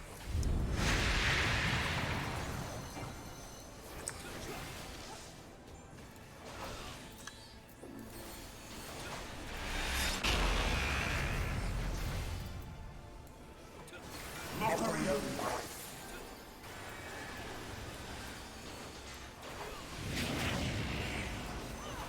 Awesome pests.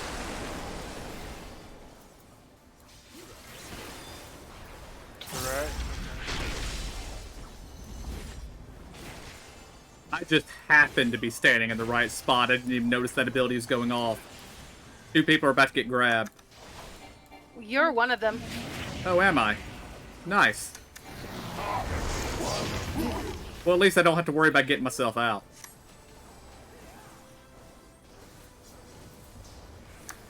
I actually didn't expect the tanks to be one of the ones able to do this.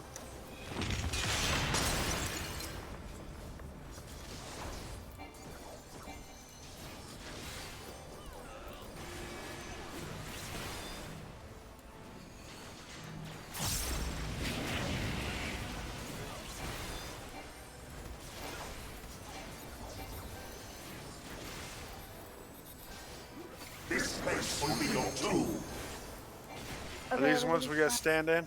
Yeah, somebody get in every one of the circles. And just like that, we don't die. Yeah.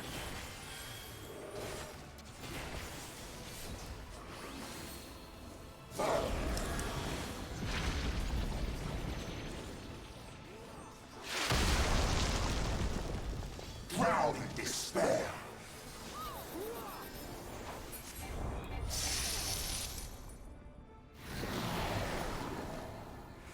My dormant breath. Button pushing time, right? Yep. Which one? There will be it'll be a button in the middle of the screen. Okay. I can't see it.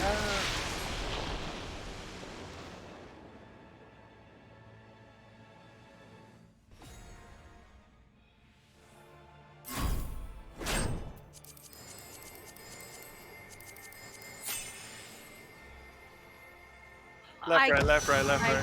Didn't get it. Yeah, you just have to click the circle. That's all you have to do. Yeah, I didn't click it fast enough. Gotcha. I think most of us survived. Zora and I are not button clickers, apparently. Oh, yeah.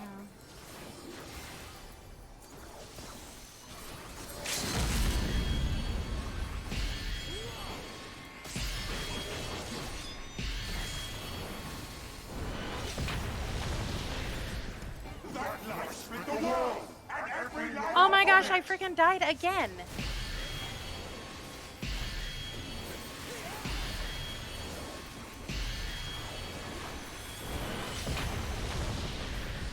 Our tragedy must never again come to pass.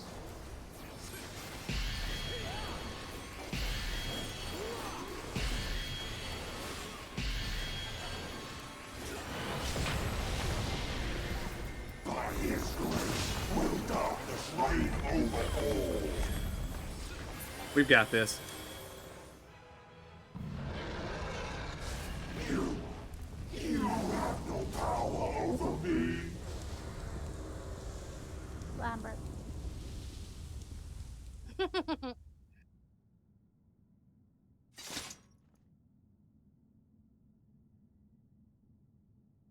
was Labyrinth.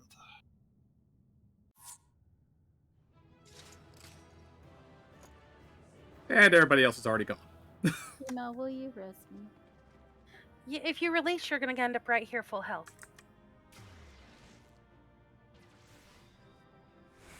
Or over there, full health. Oh, yeah, sorry. Over there.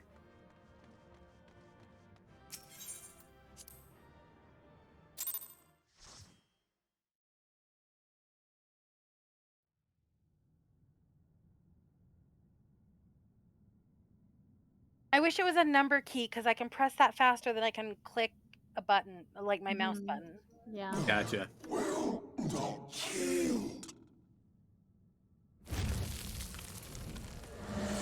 Should I surrender this fight, what will become of it all? What will become of our dreams? Our despair?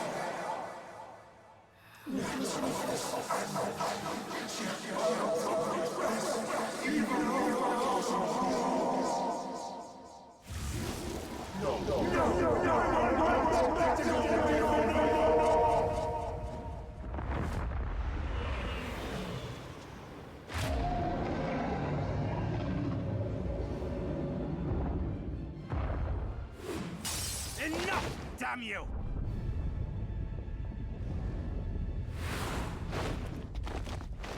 Actually, according to Reddit, Emo and Zora, as long as it doesn't open your chat menu, you can press any button you want and it'll count.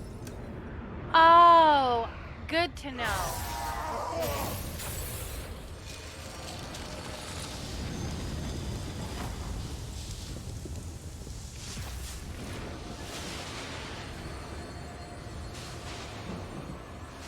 Such infernal strength!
to see a arc or a bard throwing an axe.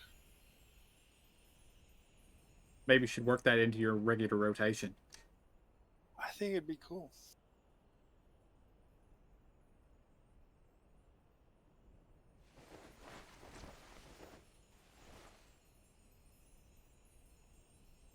Remember. Remember us.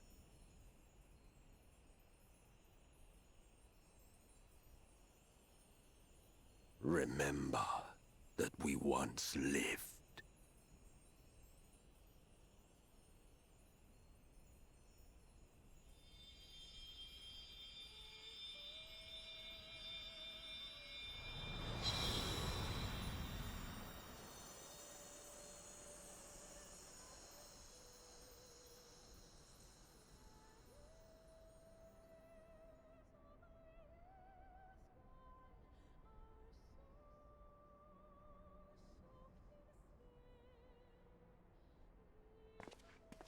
It's over. Emmett Selk is no more. More importantly, how do you fare?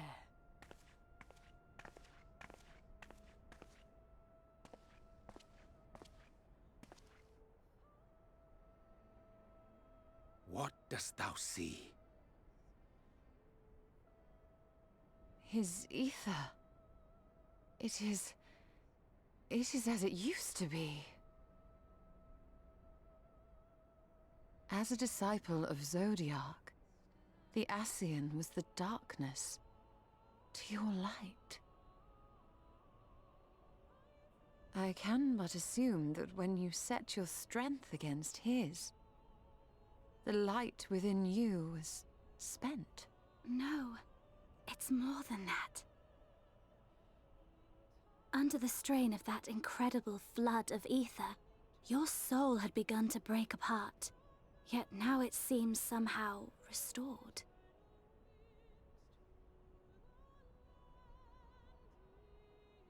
I tried to help you before the battle, but Emmett Selk stopped me. So, how did you... exactly what did you... Can you tell us what happened?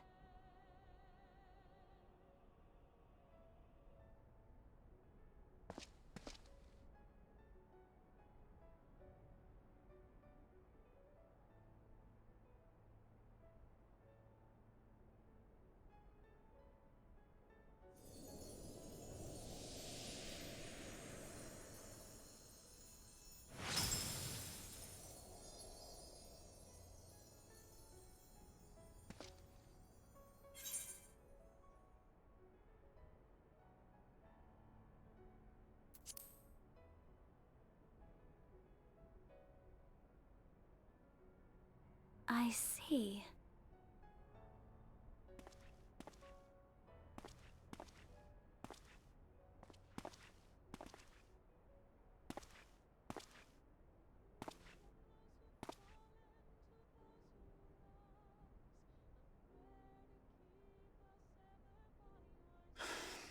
Where to start? I believe I owe you all an apology. And you, most especially.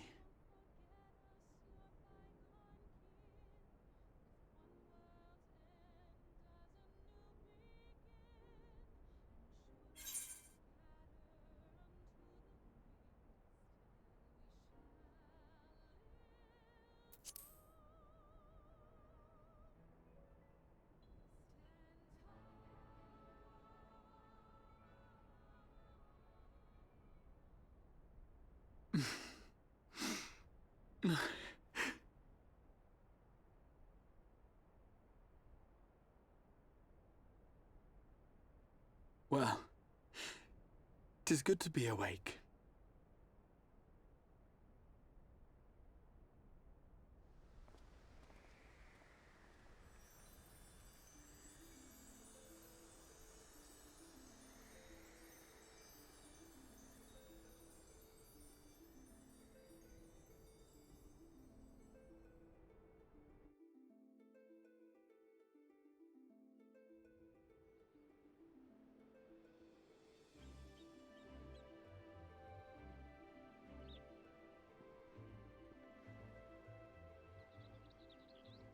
So, those mad souls dove straight into the ocean over there, did they?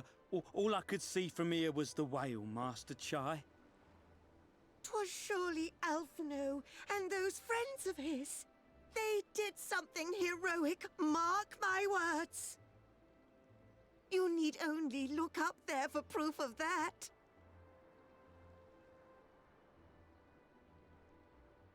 As you say, my love. They're sure to be back. Any moment now. Any moment.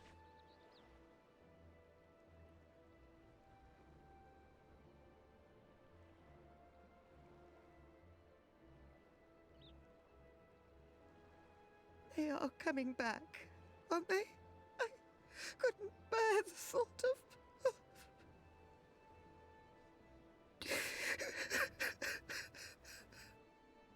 There, dear. Everything will be all right.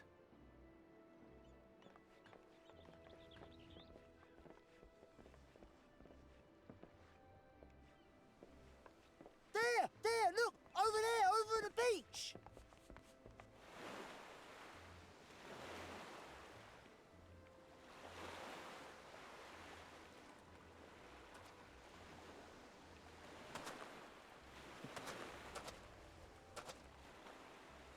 Ho there! Greetings! You all right? Welcome back!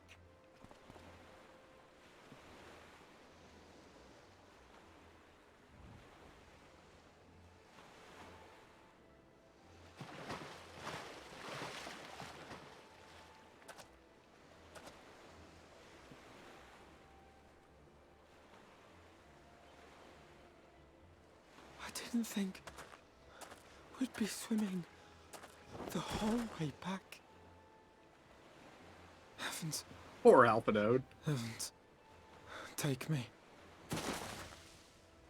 Alphino! Oh, hells.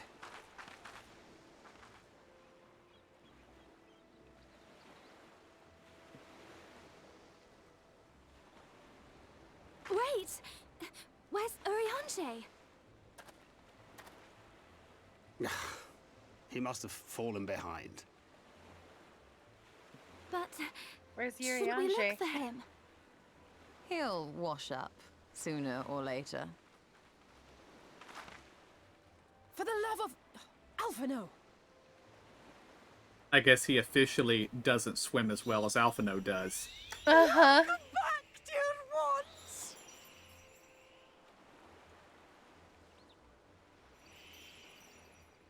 And thus did salvation come to the first.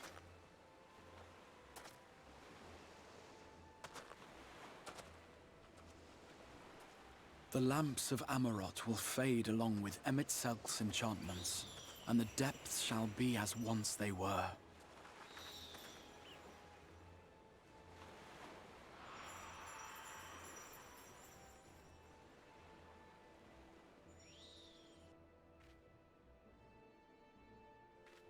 Mount Gulg will one day fall, and the Talos below yield to wind and rain.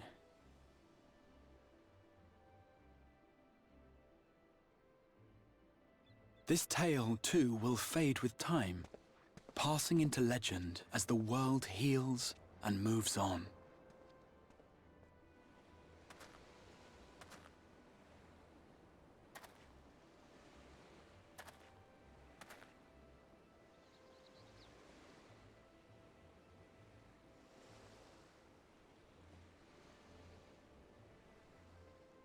Nevertheless,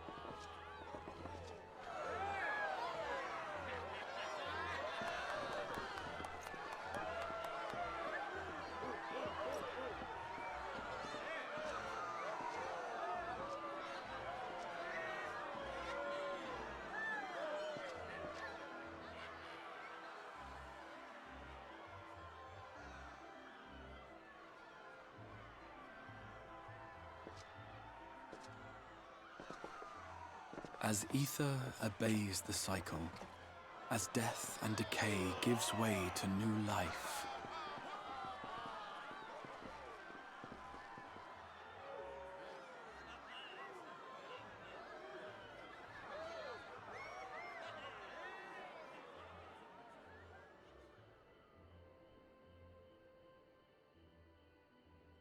so too do the memories we share inspire others to rise to greatness.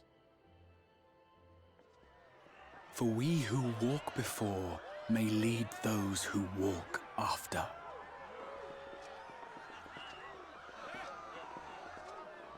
Your road goes ever on, as does your story, as does your legacy.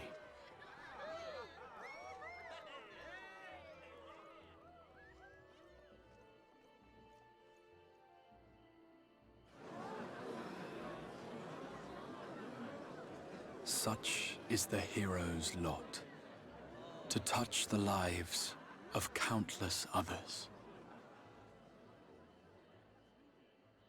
Excuse me?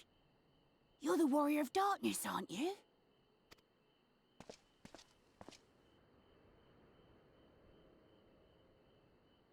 Where are you from, really? And how did you get to be so strong?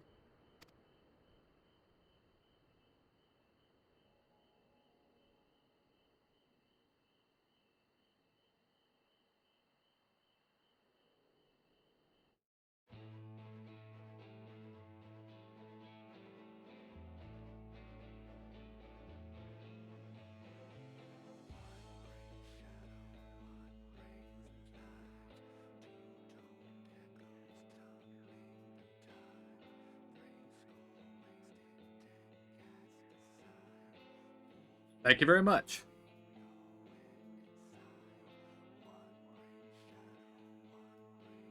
Alright. Must skip the credits, but once again, thank you, Square, and was it Creative Business Unit 3? Is that the FF14 team? I don't know. Yoshi P and your team, thank you. Good work.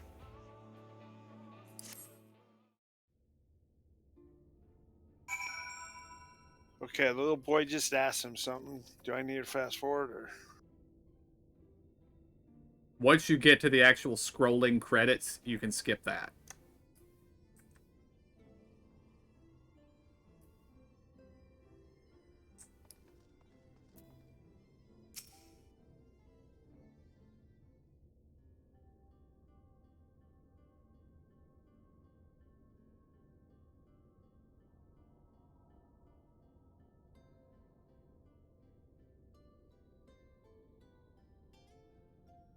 By your deeds has the blinding light been banished from these skies, and the Sin Eaters driven to retreat.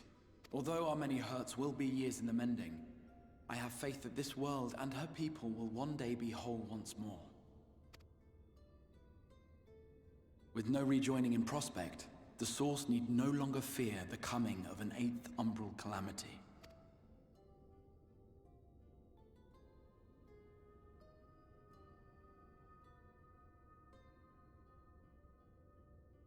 And with that triumph, the future from which you came will no longer come to pass. Yet here you still stand. So I do. I wonder if that other age continues onward somehow, cut adrift from time's flow. Or have I simply etched myself a place upon this new block of history? Either way, this is an unexpected development. As the summoner of your souls, my death was meant to release you back to your world. Yet I am very much alive, and you are still stuck here in the First.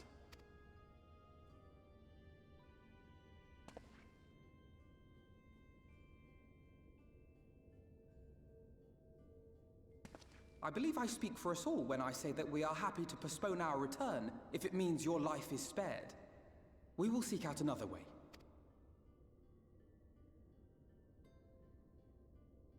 Besides, I never had any intention of rushing home. There are people here I still need to thank, and this means I might actually have time to do so.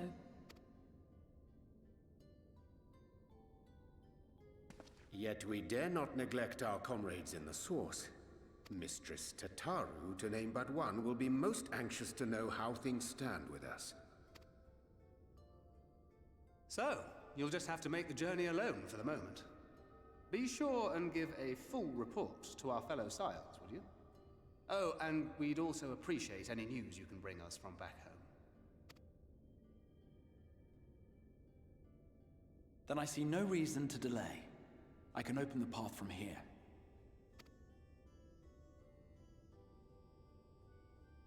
I imagine we each have matters demanding our attention, so let this be a farewell for us all. Send word when you've resummoned our friend. Oh, and do try to ensure he arrives within the city next time. Of course. I shall strive for utmost accuracy. No strange forests or unplanned passengers, I promise.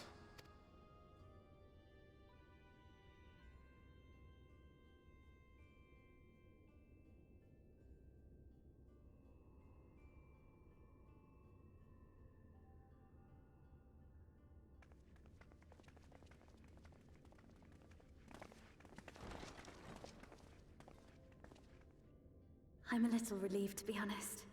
I would have been terribly lonely if everyone had suddenly disappeared.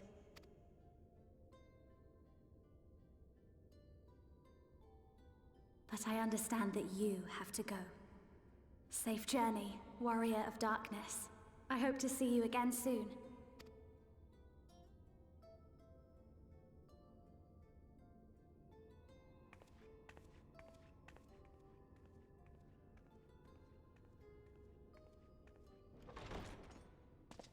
Just a moment while I attune the portal.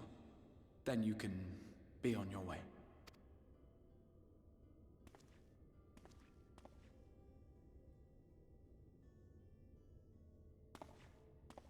When I was a boy, many long years ago, I yearned to stand tall as the heroes of Eld. But like a fool seeking to pluck the stars from the heavens, my every attempt to reprise their deeds fell short. And then one day, an all but forgotten dream from my youth stood before me in the flesh.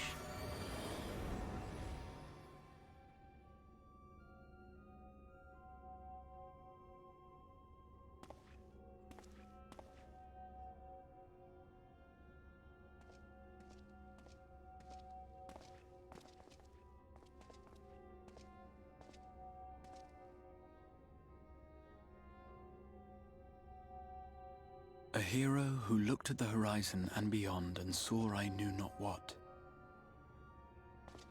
All I knew was that I would give anything to stand at that hero's side.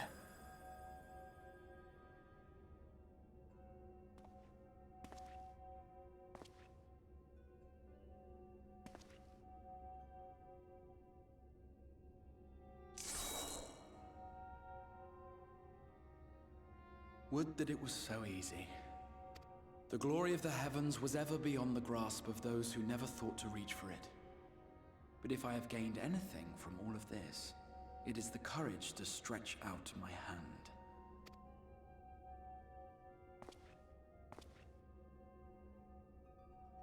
Do you hear me, Grahatia? This is no time for sleeping.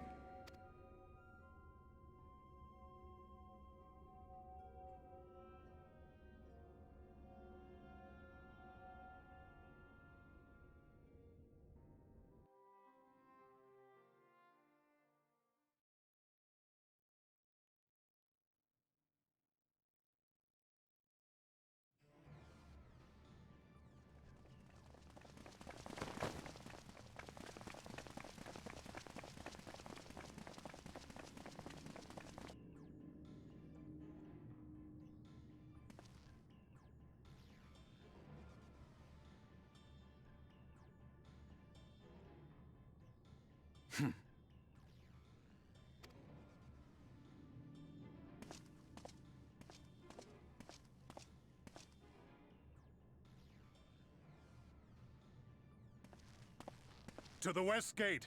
I want to know what's happening there.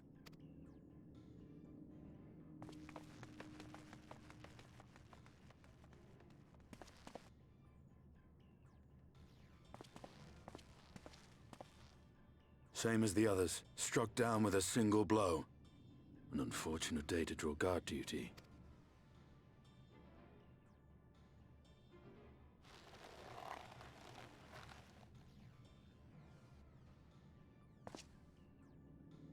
Forgive me.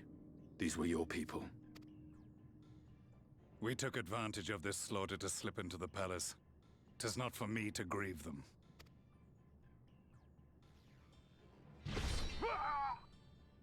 That was the Emperor! What? Wait! Ugh!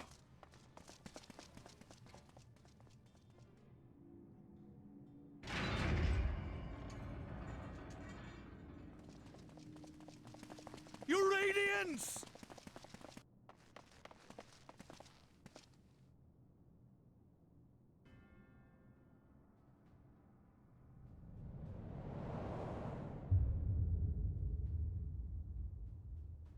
Gaius! You've missed your part in this, I'm afraid.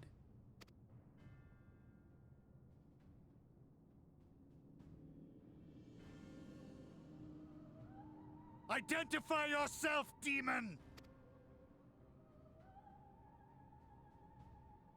You were hoping for the Ascian? The Craven shed this skin and fled, rather than face me. A pity. I was looking forward to crossing blades with myself. But I cannot deny the feeling of satisfaction. Body and soul reunited at last. What now? The game continues, but the pieces have changed. Only if we trust in a paragon's words. A mistake I do not intend to repeat. Gaius! He speaks the truth. Elidibus is gone. Tore a hole into the rift.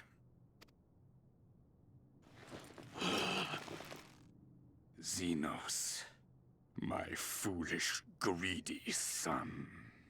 Was a second life not enough? Was the Empire too rich a prize to ignore?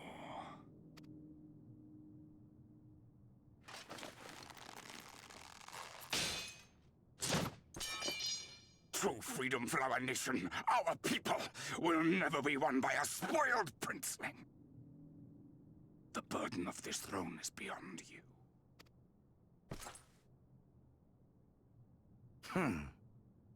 Tis you, father, who have struggled with this burden. Simply holding the Empire together has occupied your limited faculties. But you may take comfort in knowing that I have no intention of pursuing your tedious agenda. Nor am I interested in ruling over the Empire's lands. I came only to remove that which ruins my sport. I will not have my prey stolen by your petty wars and cowardly weapons.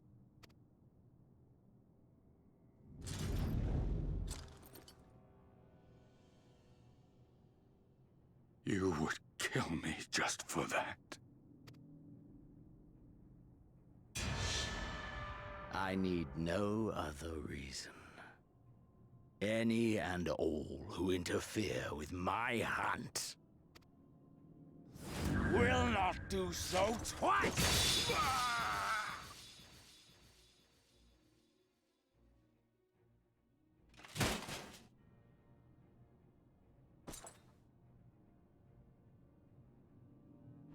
I heard the Ascians speak of Zodiac and Eidolon. Even the will of this star is but a construct of our own making. We shall gorge upon their strength, and then, my friend, our contest shall begin anew.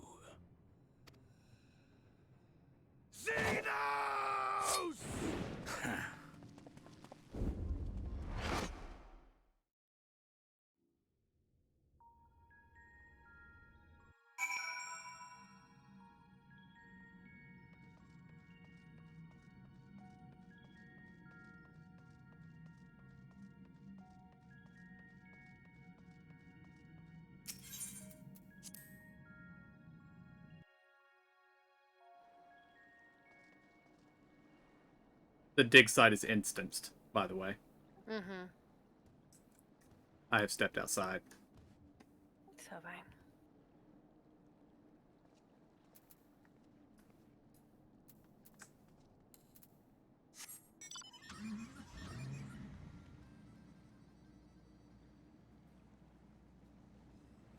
Car has a purple sheen.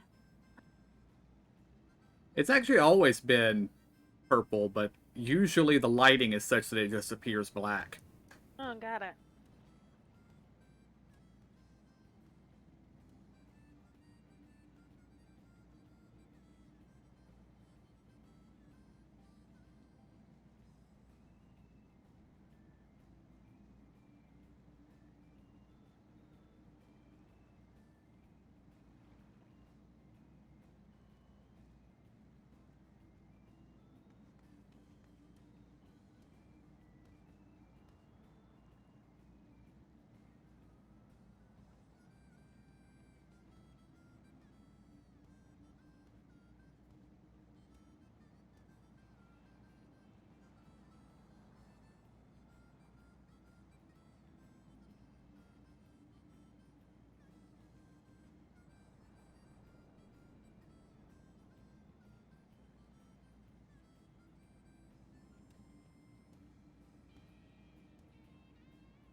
Did you travel to the first, or you went the other way? The other way. Yeah, the other way. Run to the end of the tunnel and there'll be an exit to the Mordor? I don't know how to say it. Mordana? Mordana. I was like, Mordor's a little bit of a I different call place. it Mordor too. I like Mordor better. But one does not simply walk into Mordor. I know, right? Then you got the Space Marines shooting up the guns in there. That's a different me. Never mind.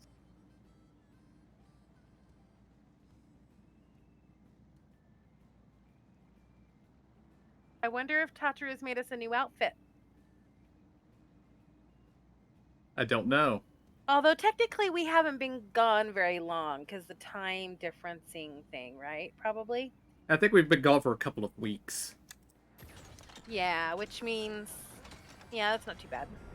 Yeah, I think it was actually a case of time on the first was moving faster than it was here until we arrived. And then it matched up. So basically, as long as we've been on the first, that's how long we've been gone from here. Okay.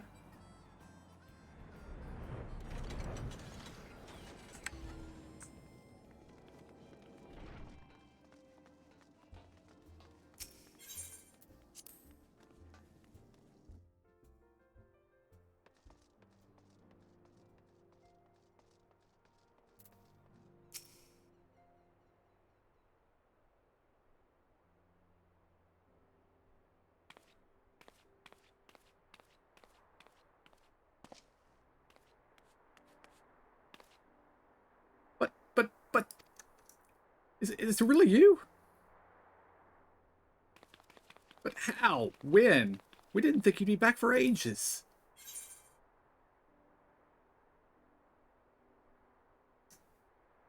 I'm gonna go with option 2.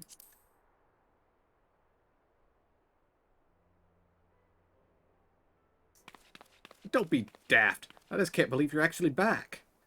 We heard the good news from your pixie friend, but nothing compares to seeing you in the flesh. As for the situation on this side, the Imperials are still eyeing our forces from afar. From what I'm told, the Garlean armies have been slow to react and seem reluctant to commit any large-scale engagements. It's an odd sort of stalemate. Otherwise, we've yet to see any sign of that awful Black Rose weapon we were warned about. Oh, but I suppose we did call in an old friend to help out on that account. Crow and I had a terrible time tracking him down, though it'll be worth it to see a look on your face when you find out who it is. Anyway, I was just about to make contact with this helper of ours and then confirm the latest news from the front. Might you fancy having a rest while I do?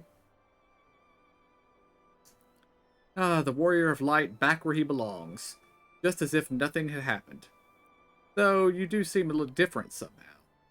You'll have to tell me about your adventures when you next have a spare moment. Until then, welcome back.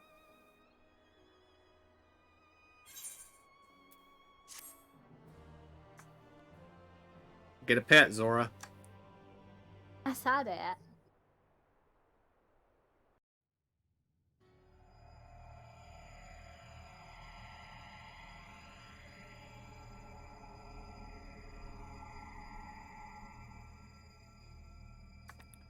Oblivion has claimed him.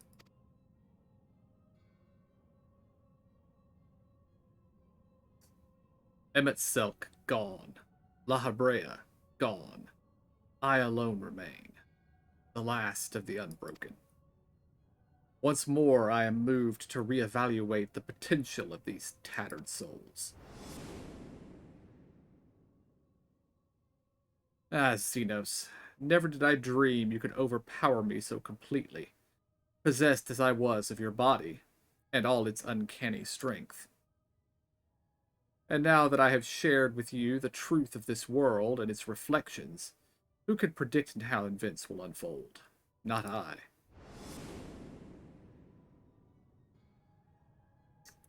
Emissary. What a poor jest the title has become.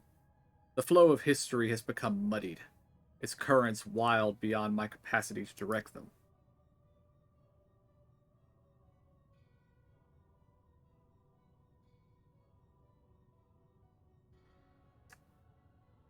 You have wrested the advantage, Hydaelyn.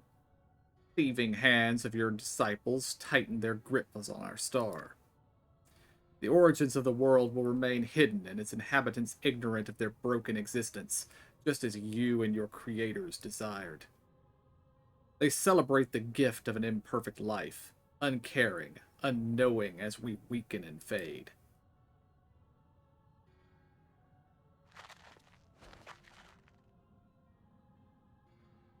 But do not imagine yourself rid of us.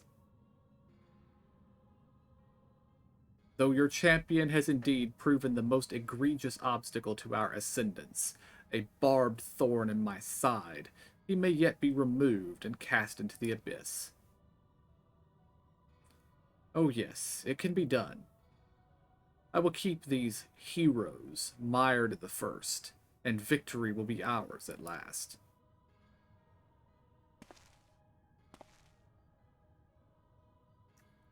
Warriors of darkness now, are they? Then their fate is decided. They shall meet the same end as those who came before, death at the hands of the warriors of light.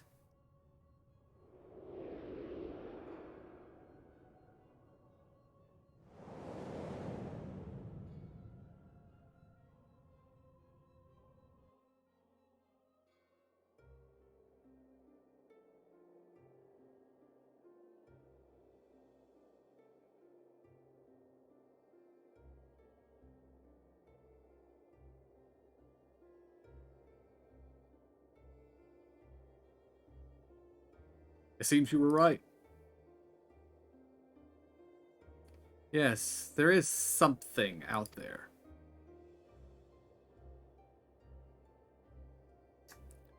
But it would mean crossing malms and malms of this infernal emptiness, which is rather unhealthy for living creatures, as I understand it. Even were we to restrict ourselves to brief forays, I don't like to imagine the effect it would have on our ether. But you still want to go, don't you? We may have saved the world, but we haven't reclaimed it.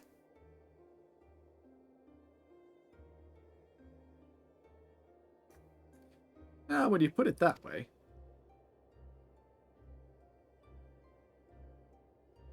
What choice do we have?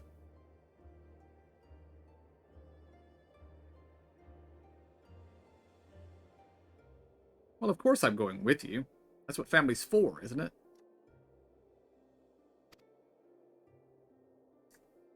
Come, let's head back and prepare for this mad journey of yours. Thank you, Thancred.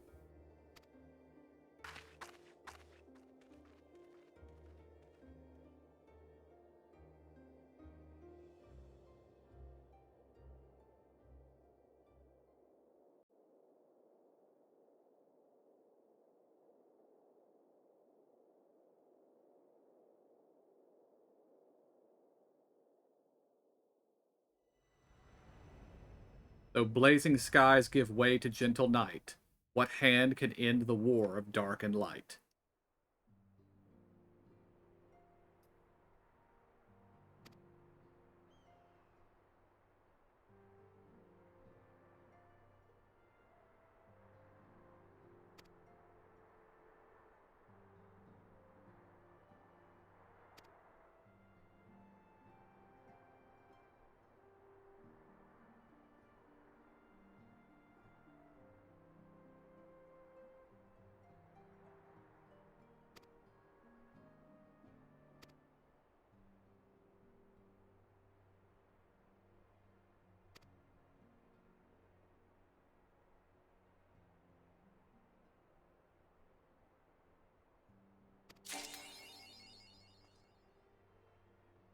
I think I will save picking up the quest from Tartaru until next time.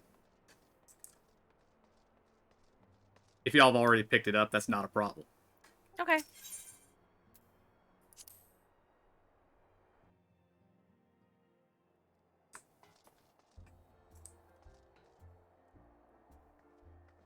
In just a moment, let me wind down the stream. Alright guys, that went a lot longer than I was expecting it to, but I was really actually, I can't really say it was going longer than I expected to. I expected it to go that long, but it was longer than I needed it to be. So I need to be going to bed. So I'll see you guys tomorrow with more Final Fantasy VII. Until then, I want to thank y'all for joining me. Hope y'all enjoyed it. I'll see y'all next time, and have a good night.